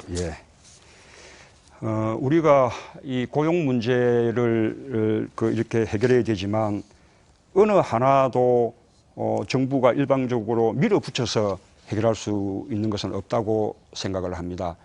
아까 이 새로운 일자리를 많이 만들어내는 것도 그렇고 노동 시간을 단축해서 또 그것을 통해서 일자리를 늘리는 것도 그렇고 그다음에 비정규직을 정규직으로 전환하는 것도 그렇고 그리고 지금 최저임금이 너무 낮은데 이 최저임금이 실질 생계 임금이 되도록 이렇게 높여주는 것도 그렇고 이 모든 일들이 어떤 사회적인 대타협을 통해서 이렇게 추진되지 않으면 또 많은 갈등들이 생겨날 수 있다고 생각하거든요. 이런 고용 문제 해결을 위한 일자리 문제 해결을 위한 어떤 사회적인 대타협 방안에 대해서 갖고 계신지 묻고 싶습니다. 네, 이 후보 말씀하시죠. 노동자들의 말씀을 정말 귀 기울여서 듣고 그리고 노동자들한테 당신도 양보해라 제발 이 말씀을 안 하시는 것이 저는 해법이라고 생각합니다. 왜냐하면 지난 그 87년 6월 항쟁 이후에 그 노동자들의 싸움 이후에 조금씩 노동 조건 조금씩 올라갔지만 한순간에 지금 무너졌습니다. 정리해고로 대기업 노동자들 빈곤층으로 지금 전락하는 게 현실 아닙니까? 그런데 늘 대타협을 말씀하시면 노동자들도 양보해야 된다. 이 말씀을 하시죠. 정말 노동자들이 정말 지금 상황에 고용 불안정이 정말 심각합니다. 이명박 대통령이 한미 FTA 미국에서 통과시켜달라고 디트로이트의 GM 공장에 가서 미국 노동자들 앞에서 일자리 늘리겠다 이런 말씀을 하셨는데 정작 지금 한국 GM 군산 공장에서는 뭐 전북에 몇 개 안 되는 사실 군산의 이제 산업단지인데요. 군산 공장에는 앞으로 GM 본사에서 5년간 신규 차종 그 생산 물량 배정 안 될 거다 이런 얘기가 돌고 있습니다. 고용 불안정이 당장 늘 이분들한테는 오는 겁니다. 그리고 비정규직으로 급격하게 바뀌고 있지요. 이분들의 현실을 있는 그대로 받아들이시고 그리고 국민들께서 공감하실 수 있도록 정부에서 힘을 실어주시고 노동자들 지난 참여정부 시절에 있었던 것처럼 정리해고 안 당하고 손해배상 가압류 안 당하고 그래서 쌍용자동차 노동자들 지금 200억 원 손해배상 당한 거 털어낼 수 있게 해주시는 것 그것이 바로 사회적인 대화로 해결할 수 있는 문제를 해결해 나가는 가장 중요한 방법이라고 저는 생각합니다. 네, 문재인 후보와 이정희 후보 간의 상호 토론 들었고요. 이어서 문재인 후보와 박근혜 후보 간의 상호 토론 듣겠습니다. 이번에는 문재인 후보가 먼저 박근혜 후보에게 질문해 주시죠. 아까 이 박근혜 후보님의 답변 속에서 제가 질문을 이렇게 드리겠는데요. 우선은 이제 부자 감세 효과가 절반 이상이 이 중산층과 서민들에게 돌아갔다라고 이렇게 말씀을 하셨는데. 재벌 기업, 대기업에게 90% 이상 돌아갔다는 통계가 있습니다. 돌아가시면 한번 확인해 보시고 제 말이 사실이면 이 줄부세 또 부자 감세 정책에 대한 생각을 한번 좀 바꾸시기를 이렇게 당부드리고요. 그리고 순환 출자 해소하게 되면 거기에 돈을 다 써서 일자리를 늘 수 없다 이렇게 말씀을 하셨는데 이 순환 출자를 해소하게 되면 이 재벌 기업이 다른 계열 기업에 대해서 갖고 있는 계열사 주식을 처분하는 것이거든요. 그러면 그 기업에는 그만한 돈이 들어오기 때문에 그 돈을 투자로 이렇게 활용할 수가 있고 그것을 통해서 일자리를 더 늘릴 수가 있는 것이죠. 부담이 느는 것은 재벌 총수 아니겠습니까? 네. 재벌 총수의 부담과 이 기업의 그 부담을 구분하셔야 될 것 같습니다. 네, 여기까지 듣고요. 자, 예. 박근혜 후보께서 여기에 대한 답변을 해주시기 바랍니다. 그 결국은 앞으로 신규는 이제 분명히 그 순환 그 출자를 막겠다 이렇게 그 결정을 했습니다. 근데 기존 것을 이제 그 어쨌든 뭐 1년 후고 2년 후고 그 다 해소를 하라 할 적에 그 지분을 계속 유지하기 위해서 그 어떤 더 그 건설적인데 써야 될 것을 갖다가 그 고리 끊는 데에 쓰게 될 거라는 게 이렇게 환히 보이는 거고 또 미래 성장 동력에 투자하는 것보다는 오히려 그것을 막는데 급급하고 또 그렇게 그 경영권이 이제 또 약해지게 되면은 외국 자본에도 그게 넘어갈 수가 있습니다, 사실은요. 그래서 그런 여러 가지를 생각할 때 더군다나 이렇게 경제가 어려운 상황에서 지금 기존에 이렇게 허용됐던 것을 이제 지금부터는 아닌 걸로다가 딱 그 끊는 이런 경제 정책은 더군다나 이렇게 어려운 시기에는 그 국민한테도 별로 도움이 안 된다. 국민들에게는 실제 어떤 일자리가 만들어지고 가뜩이나 우리 그 성장 잠재력도 자꾸 떨어지고 있는데 그런 쪽에 많이 투자하도록 하는 것이 저는 더 실질적인 도움이 된다 이렇게 생각을 하고 있습니다. 네, 여기까지 답변을 들었고요. 이번에는 그러면 박근혜 후보께서 문재인 후보에게 질문을 해주시는 순서입니다. 이제 문 후보께서 비정규직을 절반으로 줄이겠다는 공약을 내세우셨습니다. 다시 한번 말씀해 주세요. 비정규직을 절반으로 줄이겠다. 근데 이제 저도 이 비정규직 문제 해결을 시급한 과제로 생각하고 또 정규직으로 전환하기 위한 여러 정책을 내놨습니다. 그런데 문 후보께서 이 비정규직을 절반으로 줄이겠다 하는 거는 좀 현실하고 동떨어진 면이 있지 않나 이런 생각이 듭니다. 이것을 절반으로 줄이려면 기업들한테 강력하게 규제를 해야 되는데 기업 입장에서 볼 때는 비용 부담 때문에 신규 채용을 줄이거나 영세 기업은 아예 문을 닫아버릴 수 있고 또 직원을 오히려 내보낼 수도 있습니다. 그러니까 일자리를 늘리겠다는 정책이 결과적으로는 오히려 일자리를 줄이는 결과를 가져올 수가 있다는 생각입니다. 그리고 지금 비정규직 한 600만으로 보는데 그 절반이면 한 300만 아니겠습니까?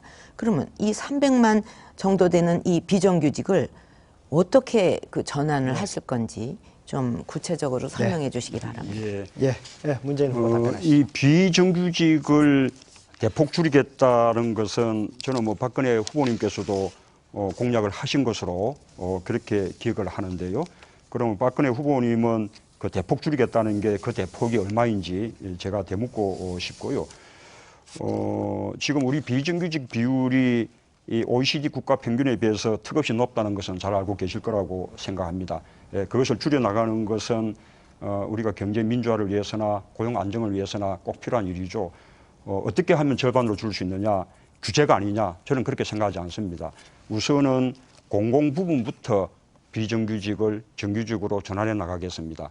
적어도 공공 부분에서 상시적으로 필요한 일자리인 경우에는 이 비정규직을 정규직으로 전환시킨다면 그렇게 늘어나는 줄일 수 있는 비정규직 수가 적어도 한 20만 명은 되리라고 생각합니다.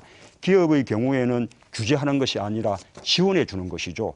그렇게 정규직으로 전환하는 것에 대해서는 국가가 고용지원금을 그렇게 지급하고 또 정규직으로 전환하는 실적에 따라서 정부 조달이라든지 그다음에 또 법인세 이런 혜택이라든지 이런 데서 가점을 준다면 기업들을 그 비정규직을 정규직으로 전환하도록 그렇게 유도해 낼 수 있다고 그렇게 생각을 합니다. 임기 내의 절반인데 연차적인 그 실행 계획을 세워서 이렇게 차근차근 집행해 나가겠다는 말씀을 드립니다. 네, 말씀 잘 들었고요. 이번에는 박근혜 후보와 이정희 후보 간의 상호 토론이 되겠습니다. 박근혜 후보가 먼저 이정희 후보에게 질문을 해주시죠. 네, 이 후보께서 그 최저임금 수준을 근로자 평균 임금의 50%까지 인상하겠다고 공약을 하셨습니다. 저도 근로자의 그 기본 생활을 보장하는 이 최저임금을 인상해야 된다고 생각합니다. 그렇지만 이 후보께서 주장하시는 것처럼 평균 임금의 50%까지 올리면 경영이 어려운 이 수많은 중소 영세 기업들은 근로자를 줄이거나 문을 닫을 수밖에 없게 되고 결국은 일자리가 줄어드는 결과가 나올 것입니다. 그래서 OECD 국가 중에 최저임금이 평균 임금의 50% 수준인 나라는 뉴질랜드밖에 없습니다. 그래서 저는 그 최저임금을 결정할 때 물가 상승률과 그 경제 성장률을 합한 수준에다가 만약 그때 소득 분배가 악화됐다 그러면 그만큼을 더 반영해서 결정하는 것이 합리적이지 않겠나 이렇게 생각을 합니다. 여기에 대해서 어떻게 생각하십니까? 네, 이정희 후보 답변 순서입니다. 네, 최저임금 제도가 1987년에 도입됐죠. 당시는 평균 임금의 40%가 조금 못 미치는 선에서 시작을 했던 것으로 기억하는데 지금 오면서 오히려 최저임금이 평균임금에서 차지하는 그 평균임금 수준 비율이 32%까지 지금 떨어진 상황입니다. 왜 이렇겠습니까? 계속 그 정부 위원들 그리고 또 사용주 측 의원들이 아예 인상하지 말자, 인상해도 1원 인상하자, 5원 인상하자 이런 데부터 이야기를 시작하기 때문이지요. 최저임금이 물가보다 많이 올라야 서민들 위기가 실제로 극복됩니다. 그리고 OECD 전체 나라들 가운데 최저임금 수준이 지금 저희가 멕시코 빼면은 제일 낮은 수준입니다. 많이 올려야 된다는 것이고요. 지금 그 작은 영세 업체들의 경영이 어려울 수 있다 말씀하셨는데 제가 아까 문재인 후보님과 토론할 때 드렸던 말씀을 아마 좀 잘 못 들으셨던 것 같은데 영세 업체들에게는 오히려 부가세를 지금 큰 부담이 되는데요. 지금 원재료 매입비만 지금 빼주고 있는데 여기서 임금 고용분도 공제를 해드리는 겁니다. 그러면 이분들도 공제를 받으려면 제대로 신고를 잘 해야 되죠. 신고를 잘 하려면 아까 제가 대구에 무슨 아르바이트생 말씀드렸지만 최저임금도 안 내잖아요. 노동자의 10%가 최저임금도 못 받거든요. 이런 분들은 최저임금을 줘야 됩니다. 그래야 신고가 되고 그래야 형사처벌을 안 받으니까. 그래서 결국 이 영세 자영업자들도 세금을 덜 내고 고용도 늘어나고 이분도 부담이 적어지고 이렇게 선순환을 할 수 있죠. 가장 중요하기는 대기업의 이 골목 상권들을 네. 장악하는 것이 없어져야 네. 영세 상인들이 함께 살아납니다. 답변 여기까지 듣고요. 예, 자 이정희 후보가 이번에는 이제 박근혜 후보에게 질문하시는 차례입니다.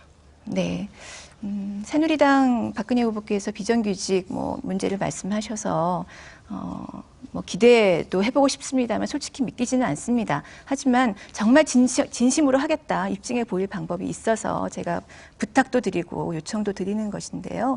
공공부문부터 정규직으로 바꾸겠다 이런 말씀을 하셨잖아요. 그래서 가장 대표적인 그 공공부문 비정규직 노동자들이 학교 비정규직 노동자들입니다.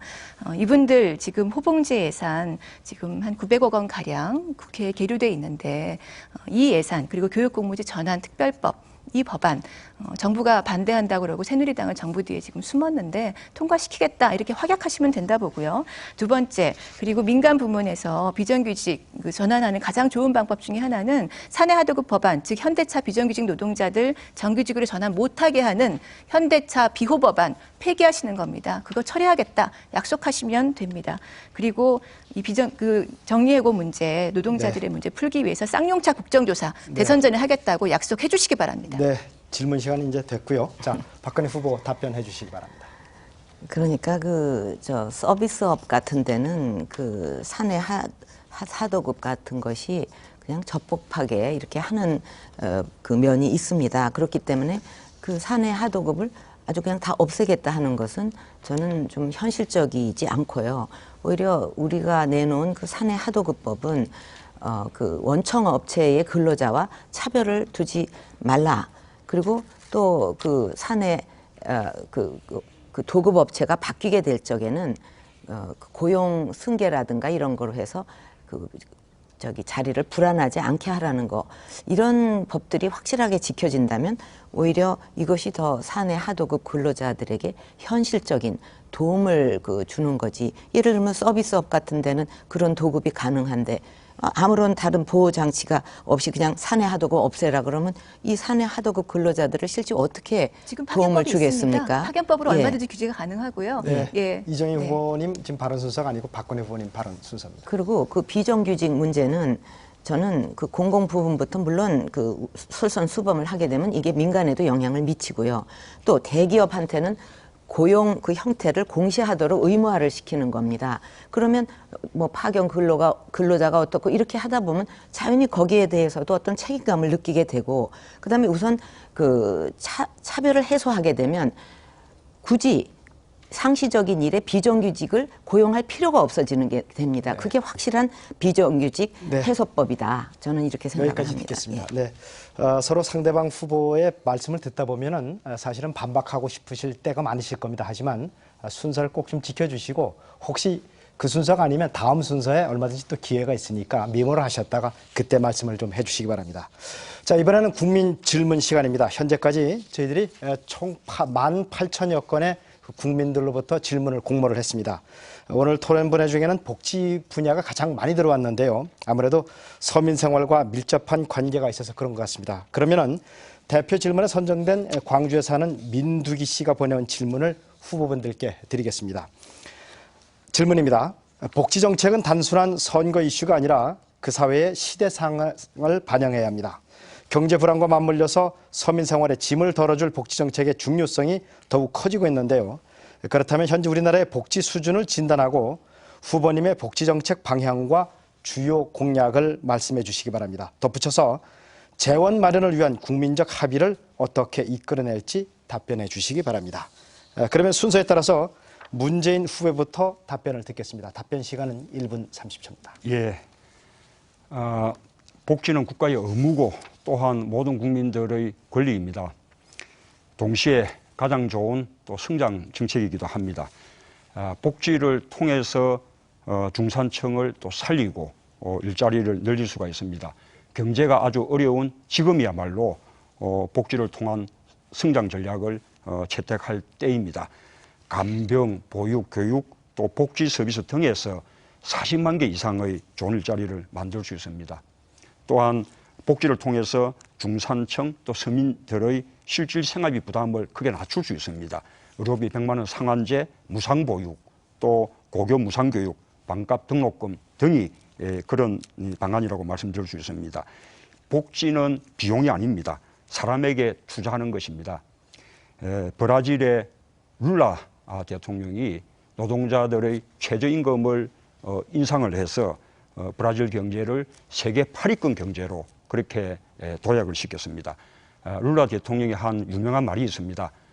부자에게 돈을 쓰는 것은 투자라 하고 서민들에게 돈을 쓰는 것은 왜 비용이라고 하는지 모르겠다. 그런 아주 유명한 말을 했습니다. 박근혜 후보님 그리고 새누리당에게 꼭 들려주고 싶은 그런 이야기입니다. 네, 문재인 후보님 말씀 잘 들었고요. 이어서 박근혜 후보 말씀 듣겠습니다. 저는 그 한국형 복지 모델로 생애 주기별 맞춤형 복지를 추진하겠다는 생각으로 사회보장기본법 전부 개정안까지 그 발의를 했습니다. 거기에 자세한 내용들이 있는데 무엇보다도 이런 것을 다 우리가 실천하려면 재원 조달을 어떻게 해야 되느냐 하는 것이 핵심이 된다고 하겠습니다. 그래서 저는 그 일관성 있는 복지 정책을 위해서 처음에 이 설계를 잘해야 된다. 재정 건전성을 뛰어넘는 그 복지 포퓰리즘은 두고두고 후세에 짐이 된다고 생각을 합니다. 근데 지금 우리나라는 그 복지 확장기에 있기 때문에 이때 틀을 잘 짜는 것이 중요하다고 생각합니다. 그래서 이 재원과 관련해서는 후대에 빚을 떠넘기거나 또는 국민들 부담을 늘리기 전에 먼저 정부가 예산을 비효율적인 부분은 줄이고 또 나라 살림을 투명하게 먼저 꾸려가는 것이 우선이라고 생각을 합니다. 그래서 저는 기본적으로 비효율적인 정부 씀씀이 이거를 줄여서 60%의 재원을 마련하고 또 세수 확대를 통해서 나머지 40%를 충당할 것입니다. 씀씀이를 줄이기 위해서는 정부가 자의적으로 이렇게 쓸 수 있는 재량 지출을 줄이고 또 세입 확대는 비과세 감면 그 제도를 정비한다든지 또 지하 경제를 활성화한다든가 이렇게 해서 달성해서 매년 한 27조 원씩 5년간 135조의 재원을 마련할 것입니다. 네, 이정희 후보 순서입니다. 복지 늘려야 합니다. 그러나 재원 한정돼 있습니다. 복지와 토건, 국방 예산 가운데 무엇을 우선할지 결정해야 됩니다. 4대강 무너지는 보에 수없이 보강공사를 하고 강바닥에 매년 쌓이는 모래를 줄곧 파내면서 토건 예산을 계속 퍼부을 것입니까? 미국 무기를 사들이면서 국방 예산을 계속 지출할 것입니까? 이미 복지 확대는 새누리당도 거절할 수 없을 만큼 거스를 수 없는 대세입니다. 복지 예산을 우선 배정해야 합니다. 이것만으로는 그런데 부족합니다. 이제 정말 국민들 앞에 솔직해야 합니다. 복지를 늘리려면 돈이 더 필요합니다. 세금을 걷어야 복지를 확실히 늘릴 수 있습니다. 4대강 사업, 제주강정 해군기지 사업 같은 어차피 불가능한 사업에 돈을 쏟아붓는 일 안 하는 것이야 기본이지만 예산 절감만으로 마른 수건 쥐어짜서 복지 늘릴 수 없다는 것은 분명합니다. 우리나라 복지 예산 수준이 GDP 대비해서 OECD 나라의 3분의 1 수준입니다. 다음 10년 이내에 OECD 평균 수준까지는 가야 하지 않겠습니까? 어디서 돈을 마련하겠습니까? 경기 침체, 경제 위기에서 유리지갑, 월급쟁이, 서민들 주머니에 남아있는 것이라고는 이제 없습니다. 초고소득층 그리고 재벌 대기업 세금 좀 더 내셔야 합니다. 다른 방법 없습니다. 복지는 세금이고 세금이 복지입니다. 세금을 말하지 않는 복지는 거짓입니다. 네, 세 후보들의 말씀 잘 들었고요. 자, 그러면 복지정책 실현 방안에 대해서 이번에는 자유 토론을 해보도록 하겠습니다. 두 후보 간, 제가 지정해드리는 두 후보 간의 자유 토론인데요. 한 분당 발언은 3분씩입니다. 단, 첫 발언을 하시는 분은 처음에는 1분간만 발언을 해 주십시오. 그리고 3분간인데 한꺼번에 3분을 다 쓰지 마시고 적당히 나눠서 쓰시는 것이 훨씬 더 효과적이라는 말씀을 드리겠습니다. 자, 그러면 순서에 따라서 박근혜 후보와 문재인 후보 간 자유 토론을 시작하겠습니다. 복지정책 실현 방안에 관한 것입니다.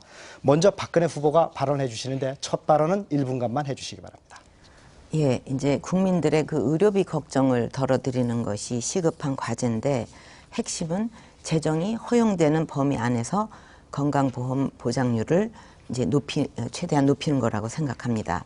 그래서 제 경우는 한번 병에 걸리면 가게까지 다 휘청거리는 암이나 뭐 중풍이나 이런 4대 중증 질환에 대해서는 100% 국가가 책임을 지고 또 재정 상황을 봐가면서 단계적으로 의료복지를 확대해야 된다고 생각합니다.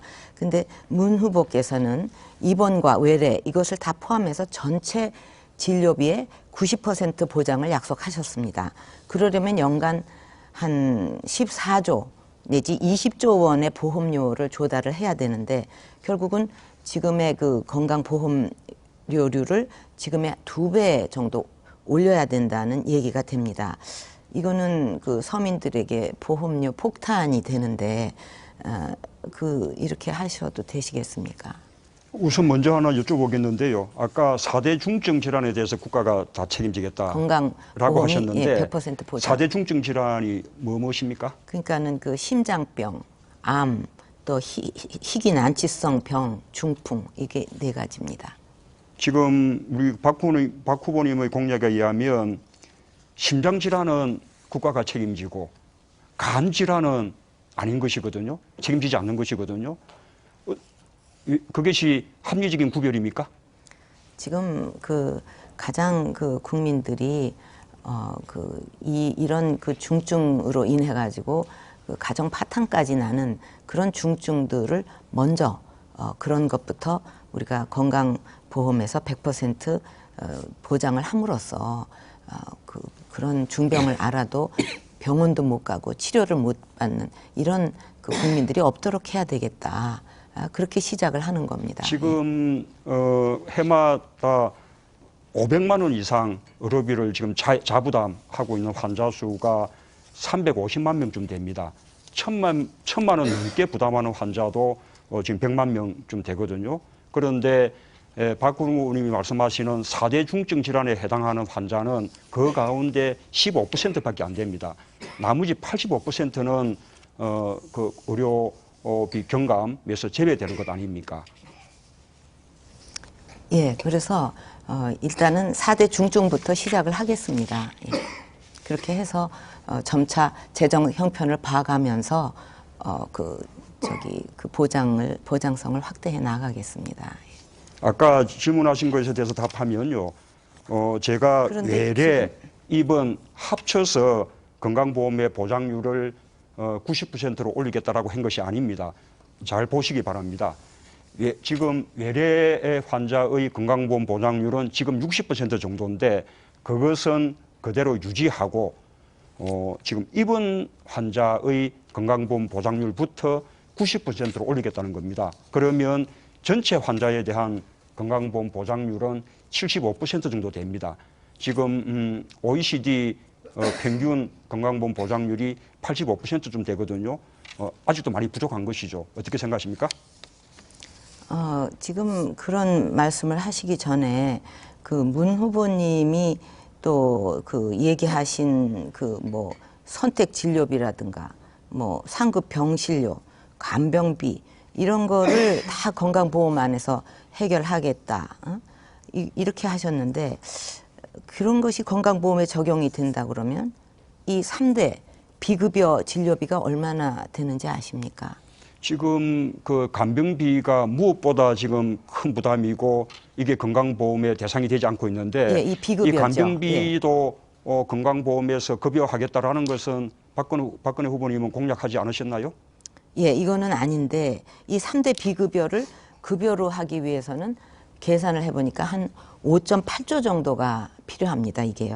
이게 상당히 큰 금액인데 그 임기 내에 어느 정도까지 어떻게 이거를 그 해결하시겠다는 건지 그 공약집에는 그 구체적인 내용은 없거든요. 상급 병실료도 그렇고요. 네. 방금 아까 건강보험 전체의 보장률을 지금 90%로 올린다는 전제하에 제 소요 재원을 말씀하신 거 아닙니까? 전제부터 지금 잘못되신 거죠. 아까 제가 말씀드린 대로 그렇게 하면 저희가 판단할 때 추가로 소요되는 재원은 8조 5천억 원쯤 든다고 생각합니다. 물론 많은 돈이죠. 그러나 저희가 판단할 때는 이 건강보험료의 20%를 국고가 지원하게 돼 있는 그것을 제대로 지키고 또 건강보험료 부과 체계를 이렇게 제대로 좀 계획을 하면 충분히 가능하다고 생각합니다.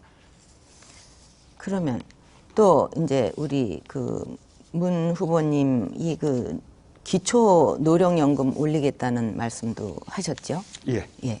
근데 물론 우리나라 이제 노인 빈곤율이 뭐 45%라 그 OECD 평균의 3배 이거는 이제 정말 심각한데 그 기초 노령연금을 이제 저는 보편적 기초연금으로 이렇게 확대를 해서 65세 모든 어르신한테 내년부터 20만 원의 기초연금을 드리려고 후보님은 합니다. 이제 시간 발언 시간이 다 쓰셨고요. 예, 문재인 저는 후보님은요? 그 기초노령연금을 2배 그렇게 인상하겠다고 공약을 했습니다.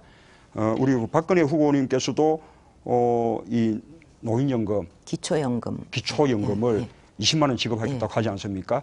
기초노령연금에서 이렇게 기초연금으로 이름만 이렇게 바뀐 것이지 그 내용은 동일하지 않습니까? 그러니 그 소요 제한 문제에서는 우리 박근혜 후보님이나 저와 아무런 차이가 없는 것이죠. 이건 연금 체계에 포함되는 거니까. 네, 여기까지 듣겠습니다. 두 후보님들 자유 토론을 아주 잘 해주셨는데요. 이렇게 상호 간에 활발하게 좀 왔다 갔다 하면서 질문과 답변, 그리고 재질문 또 반박까지 해주시기 바랍니다. 자, 이번에는 이정희 후보와 박근혜 후보 간 자유 토론을 하도록 하겠습니다. 이정희 후보가 먼저 발언을 시작해 주시는데 첫 발언은 가능한 1분을 넘지 않게 해주시기 바랍니다. 자, 시작하시죠. 복지를 늘리려면 세금을 더 내야 한다는 말을 정치인들은 잘 안 하려고 합니다. 국민들께서 증세를 싫어한다는 이유인데요. 그런데 조금만 더 들어보면 국민들께서 가장 싫어하시는 것은 불공평입니다. 나는 월급쟁이 유리지갑이라서 세금 다 냈는데 고위층은 세금 안 내고 비자금 만들고 검은 돈 상속시키는데 왜 그 고위층들한테서 세금 철저하게 걷지 않고 나보고 더 내라 하느냐, 이런 말씀입니다. 고위층부터 세금을 제대로 내는 것이 적극적인 복지 확대를 위해서 정말 중요하다고 보는데요. 지난 토론에서 박 후보께서 전두환 정권으로부터 6억 원을 받았다고 시인을 하셨는데 비자금 아닙니까? 전형적인 지하경제죠. 서민들은 로또 3등 150만 원만 당첨이 돼도 소득세, 주민세 다 냅니다. 박근혜 후보는 당시에 음마아파트 30채 값, 지금 시가로 300억 원인데 받으면서 그때 상속세든 증여세든 내셨습니까? 지금 이제 이정희 후보께서 이제 똑같은 질문을 이제 또 하고 계십니다. 지난번에 저한테 이 문제는 제가 세금 냈는지는 안 여쭤봤습니다. 예. 지금 새로운 그런데 질문입니다. 이제 거기에 대해서는 제가 이미 답을 드렸고, 또 저는 뭐 그 한번 한 약속은 또 꼭 지키니까 답은 이미 드렸는데, 아니요, 세금을 그건 내셨는지를 어쨌든 여쭤보는 과거의 건데요. 일이고, 지금 우리 이정희 후보께서는 좀 현실적인, 바로 앞에 코앞에 닥친 일부터 좀 답을 하시고 해결을 하셔야 될 거라고 생각을 합니다. 지금 대통령이 완주를 스스로 하실 것일, 저 대선 끝까지 완주하실 계획은 없으시죠? 지난번에 말씀하신 거 보니까 우리 문재인 후보하고 단일화를 하시겠다는 의지가 상당히 강하신데, 그러면 아예 처음부터 그 후보로 끝까지 뛰실 생각이 아니라 이제 단일화를 하실 생각이라고 그러면, 이 후보로 나가는, 대통령 후보로 나가는 사람한테 그 27억 원의 그 국고 보조금을 지급하는 거 아닙니까? 근데 중간에서 처음부터 끝까지 나가실 생각도 없으면서 27억을 받으시고, 이게 그래서 국회에서 한참 논란이 됐던 먹튀법에 해당이 되는 거예요. 그래서 나중에 이것이 완주를 안 하실 경우에는 이것을 뭐 맨날 그 우리 서민들 얘기하시고 자, 그러는데 잠시만요. 혈세. 네. 예. 여기서 이 제가 혈세를 잠깐만 좀 그냥 끼어들겠습니다. 네, 이렇게 카운터를 잠깐 좀 세워주시고요. 예. 지금은 사실은 복지 문제에 관해서 좀 자유 토론을 하는데, 물론 이정희 후보가 질문을 하셨기 때문에 이제 박근혜 후보가 답변을 하시는 과정인데, 가능하면 주제를 좀 벗어나는 토론은 삼가해 주시고 주제에 좀 집중을 해주셨으면 합니다. 일단 두 분의 발언은 제가 인정을 합니다만은 가능하면 주제로 좀 다시 좀 모아주시기 바랍니다. 자, 이정희 후보가 좀 시간이 많이 남으신 것 같은데 바로 네, 하시죠. 제가 복지 문제를 잘 풀기 위해서 정말 이 질문을 드린 겁니다. 고소득층으로부터 세금을 많이 받아야 실제로 복지가 가능하거든요. 근데 고소득층 다 재산 숨겨놨다 이러면 누가 서민들이 세금 낼 기분이 나시겠습니까? 그래서 정말 대통령 되시려고 하시는 분이면 세금만큼은 깔끔하게 난 정말 다 냈다 이렇게 하실 수 있어야 된다는 거예요. 제가 지난번하고 똑같은 질문 드린 게 아니고 다른 질문입니다. 정확히 기억하셔야 되는데, 그때는 사회 환원 약속하셨고 저는 세금 내셨냐 이걸 여쭤본 사회자한테 건데, 주의받으셨잖아요. 전파 낭비는 지금 박근혜 후보께서 하신 거죠. 그때 제가 분명히 말씀드렸잖아요. 기억하시면 된다. 박근혜 후보 떨어뜨리러 나왔다. 떨어뜨릴 거다. 이렇게 말씀드렸습니다. 네, 그러니까 전파 낭비를 27억을 어떻게 하신 하실 거는 거예요? 굉장히 중요한 문제라고 그거는 생각하고요. 지금 바로 코앞에 그것만 닥친 기억하십시오. 문제입니다. 네. 그리고 저도 자, 질문 좀 드리죠. 아니, 제가 이거 그러면요. 좀 그러니까 답을 안 하셨기 때문에 이거 선대한 세금 문제 질문 다시 하시면 안 봐야 시간이기 되고. 때문에 상호 왔다 갔다 그러니까 하시면서 예, 발언하시면 저도 또 됩니다. 질문을 좀 드려야 될 것 같은데, 제가 이제 공약을 발표할 때 재원 조달 방안을 함께 검토해서 이제 실현 가능성이 없는 공약은 아예 뺐어요. 근데 이 후보께서는 이제 모든 병원비에 건강보험을 적용해서 전체 진료비의 10%만 내도록 하고, 또 1년 동안 병원에 내는 금액 100만 원으로 제한하고, 뭐 간병 서비스도 보험 적용을 하는 등 결국은 이제 무상 의료를 추진하겠다는 공약을 하셨습니다. 근데 이제 대선 그 공약집을 보니까 재원이 얼마나 드는지 이런 거에 대한 구체적인 내용은 없거든요. 그래서 어떻게 재원은 마련하실 것입니까? 저희가 2009년에 이 공약을 채택을 가장 먼저 했고요. 그래서 재원 문제에 대해서도 건강보험의 국가부담 지금 20%도 사실 안 내도 되는 것으로 법이 돼 있는데 40%까지 인상하겠다 이렇게 13조 원이라고 분명히 말씀드렸습니다. 전체적으로. 그리고 전달 체계를 바꿔서 좀 더 시민들께서 그 의료질 주치 제도라든가 이런 것들 의료비를 줄일 수 있는 대책을 저희는 포함되어 있습니다. 그거 감안하시면 되고요. 질문 그러면 드리죠. 증세를 하시겠다는 거죠. 당연히 고소득층 내셔 보셔야 된다는 예. 겁니다. 근데 그래서 거기에 제가 대해서 질문 계속 좀 이제 드릴게요. 아니 세금 문제 말씀하셨는데 81년도에 성북동 집 재벌 총수한테서 거저 받으셨잖아요. 세금이라도 박 후보 돈으로 내셨어야죠. 그때 6억 원 받으셨으니까 돈 있을 때잖아요. 왜 세금까지 그때 안 내시고 보는 돈으로 한 푼도 부담 안 그러니까 하셨어요? 오늘도 지난번과 똑같이 이 그 룰을 갖다 계속 어기시면서 그 얘기하시는데 이건 이런 식으로 어렵다고 토론이 말씀하시는 건 흘러서는 의미가 안 되고 없는 우리가 얘기입니다. 또 그 자체가 사회자한테 다릅니다. 이미 주의도 받았잖아요. 지금 제가 얘기하는 거는 이 저기 재원 조달에 대해서 의료비에 대해서 말씀을 답을 드렸는데 드렸죠. 갑자기 방향을 다른 걸로 바꾸셨는데 저는 새로운 여기에 질문을 대해서 드린 좀 겁니다. 드릴 말씀이 더 있거든요. 그러니까 이제 부유세를 걷으시겠다는 건데 부유세를 걷어서 조성한 재원으로 무상 의료를 하겠다는 것은 너무 세상 물정을 모르는 터무니없는 구상이다. 이건 정책이라고 할 수도 없다. 하나의 구호, 이데올로기에 불과하다. 이게 누구 얘기인지 아십니까? 이게 바로 얼마 전까지 우리 이정희 후보하고 네. 같은 당을 하셨던 유시민 전 네. 의원이 말씀하신 박근혜 거예요. 후보님은 이제 발언 시간 다 되셨고요. 이정희 후보님은 20초 정도 남았습니다. 대통령이 세금 내지 않으면서 세금 국민들에게 내달라고 요청드릴 수 없는 겁니다. 고소득층 증세는 당연히 돼야 되는 거고 무상의료 방향으로 계속 가고 있지 않습니까? 저희가 한 단계 앞서서 말씀드렸고 그리고 이만큼 재원 필요하니 한 걸음이라도 가자 해서 사회가 진전하고 있는 것이지요. 대통령이 되겠다고 하시는 분들께서 고위층이 계속 여기까지 비자금 듣겠습니다. 계속 놔두면 더 이상 국민들이 제가 세금 못 냅니다. 지금까지는 사실 대통령 후보들을 모셨기 때문에 발언을 정확하게 자르지 않고 조금씩 한 5초 정도 여유를 뒀는데 지금부터는 제가 좀 엄격하게 정확하게 발언 시간을 자르겠습니다. 그리고 가능하면 한정된 주제 내에서만 토론해 주실 것을 다시 한번 부탁드리겠습니다. 자, 마지막으로 문재인 후보와 이정희 후보 간 자유토론 시작해 주시죠. 먼저 문재인 후보가 발언 시작하시겠습니다. 예, 이정희 후보님 지금 아까 제가 사회적 대타협에 대해서 노동자들에게 고통을 전가하는 것이다라는 지금 이제 그 인식을 보여주셨거든요. 조금 유감스럽습니다. 아마 국민의 정부 때 노사정위원회를 통해서 정리해고제를 도입한 그 상처 때문에 그렇게 생각하는 게 아닌가 싶은데요. 저는 그런 취지가 아니라 노동자들의 임금 감소 없이 일자리를 늘리려면 이 사회적 대타협이 필요하지 않을까 그런 취지입니다. 제 취지가 그렇다면 아까 다시 좀 생각해 볼 수 없을까라는 말씀을 드리고요. 지금 이제 공약이 국공립 어린이집을 50%까지 확충하겠다라는 이제 공약입니다. 현실적으로 가능한가라는 질문을 드리고 싶습니다. 지금 국공립 어린이집 그 대기자가 18만 명쯤이나 된다고 합니다.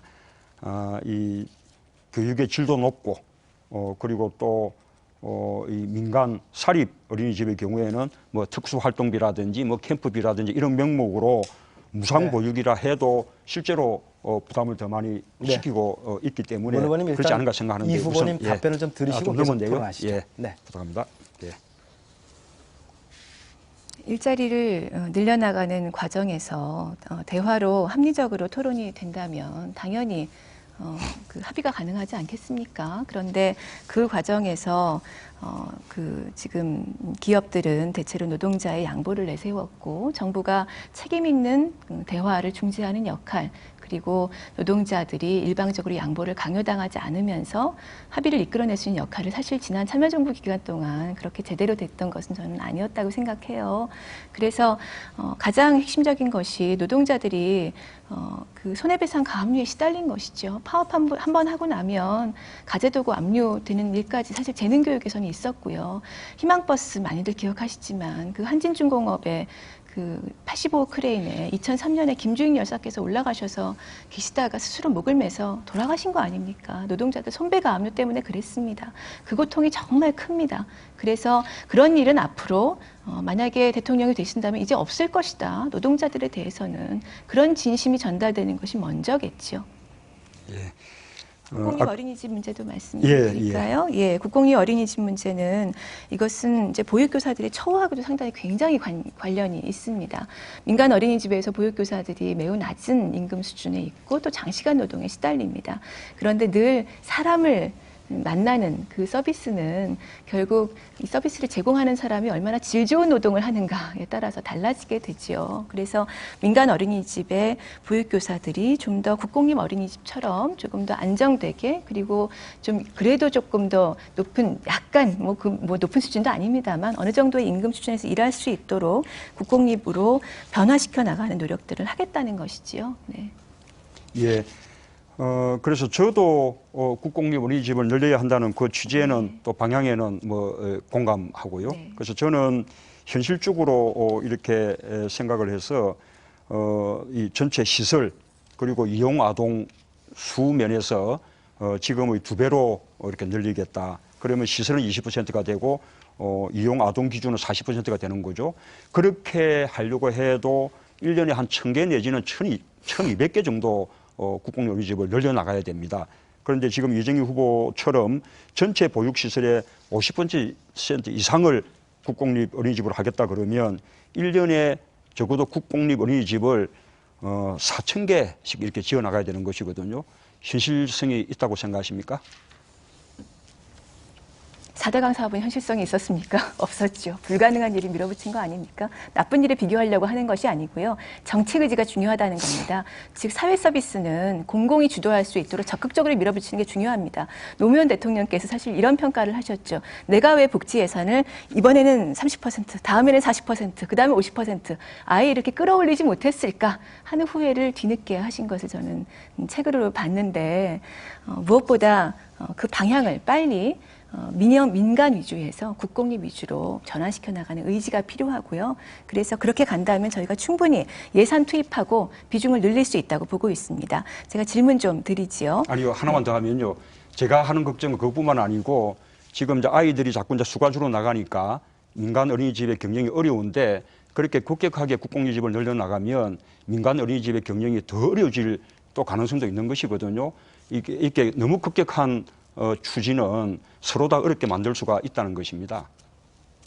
지금 저 국공립 어린이집에 그 6살 아이들 한 반에 40명씩 있는 경우도 있습니다. 현실을 다시 한번 파악하시길 바라고요. 네, 문재인 후보께서 참여정부 정치민주화에 힘을 쏟다 보니까 경제민주화 돌보지 못했다 이런 말씀하신 적이 있는데 시대의 한계에 갇혀 있었다고 생각합니다. 그런데 문제는 시대의 한계를 어떻게 벗어나실 수 있는가 하는 거죠. 그 의지, 결단 있어야 진정한 복지와 경제민주화를 이룰 수 있다고 생각하는데 그저 시대가 그랬다 이렇게 말씀하시지 마시고 어떻게 시대의 한계를 벗어나겠다 이걸 말씀해 주시기 바랍니다. 이정희 후보는 발언 시간 다시 했습니다. 실제로 시대 정신이 달라졌죠. 참여정부 때는 경제민주화를 말하면 좌파 정부라고 비난받지 않았습니까? 주로 새누리당이 그렇게 노동자들이 비판을 희생해서 시대 정신을 많이 달라진 했죠. 겁니다. 그러나 지금은 87년 체제를 이제는 2013년 체제로 전환해야 된다. 노동자들이 죽어서 시대 정신을 라고 할 달라진 정도로 겁니다. 시대적 과제가 됐죠. 이제는 우리가 함께 낼 수 있습니다. 네, 자 여기서 끊겠습니다. 국민들의 토로 질문으로 이번 주제는 그 복지정책 실현 방안에 대해서 쭉 토론을 벌였는데요. 다음에 있을 3차 토론에서도 역시 국민들의 또 질문을 가지고 저희들이 토론을 하겠습니다. 국민 여러분들의 많은 관심과 또 질문, 성원을 부탁드리겠습니다. 어느덧 정해진 시간이 거의 다 된 것 같습니다. 하지만 후보들께서는 좀 미처 미진하게 제대로 이 부분은 발언하지 못했다 이런 부분들이 있을 겁니다. 그래서 마지막으로 오늘 토론에서 못다 하신 부분에 대해서 말씀이 있으면 마무리 발언으로 부탁을 드리겠습니다. 시간은 1분씩만 드리겠습니다. 먼저 이정희 후보부터 마무리 발언 듣겠습니다. 네, 국민 여러분 오늘 토론 많이 기대하셨을 텐데요. 후보들 간의 토론이 제대로 이어지지 못하고 잘리는 경우들을 좀 보셨을 것입니다. 좀 더 활발한 토론이 이루어지기를 바랍니다.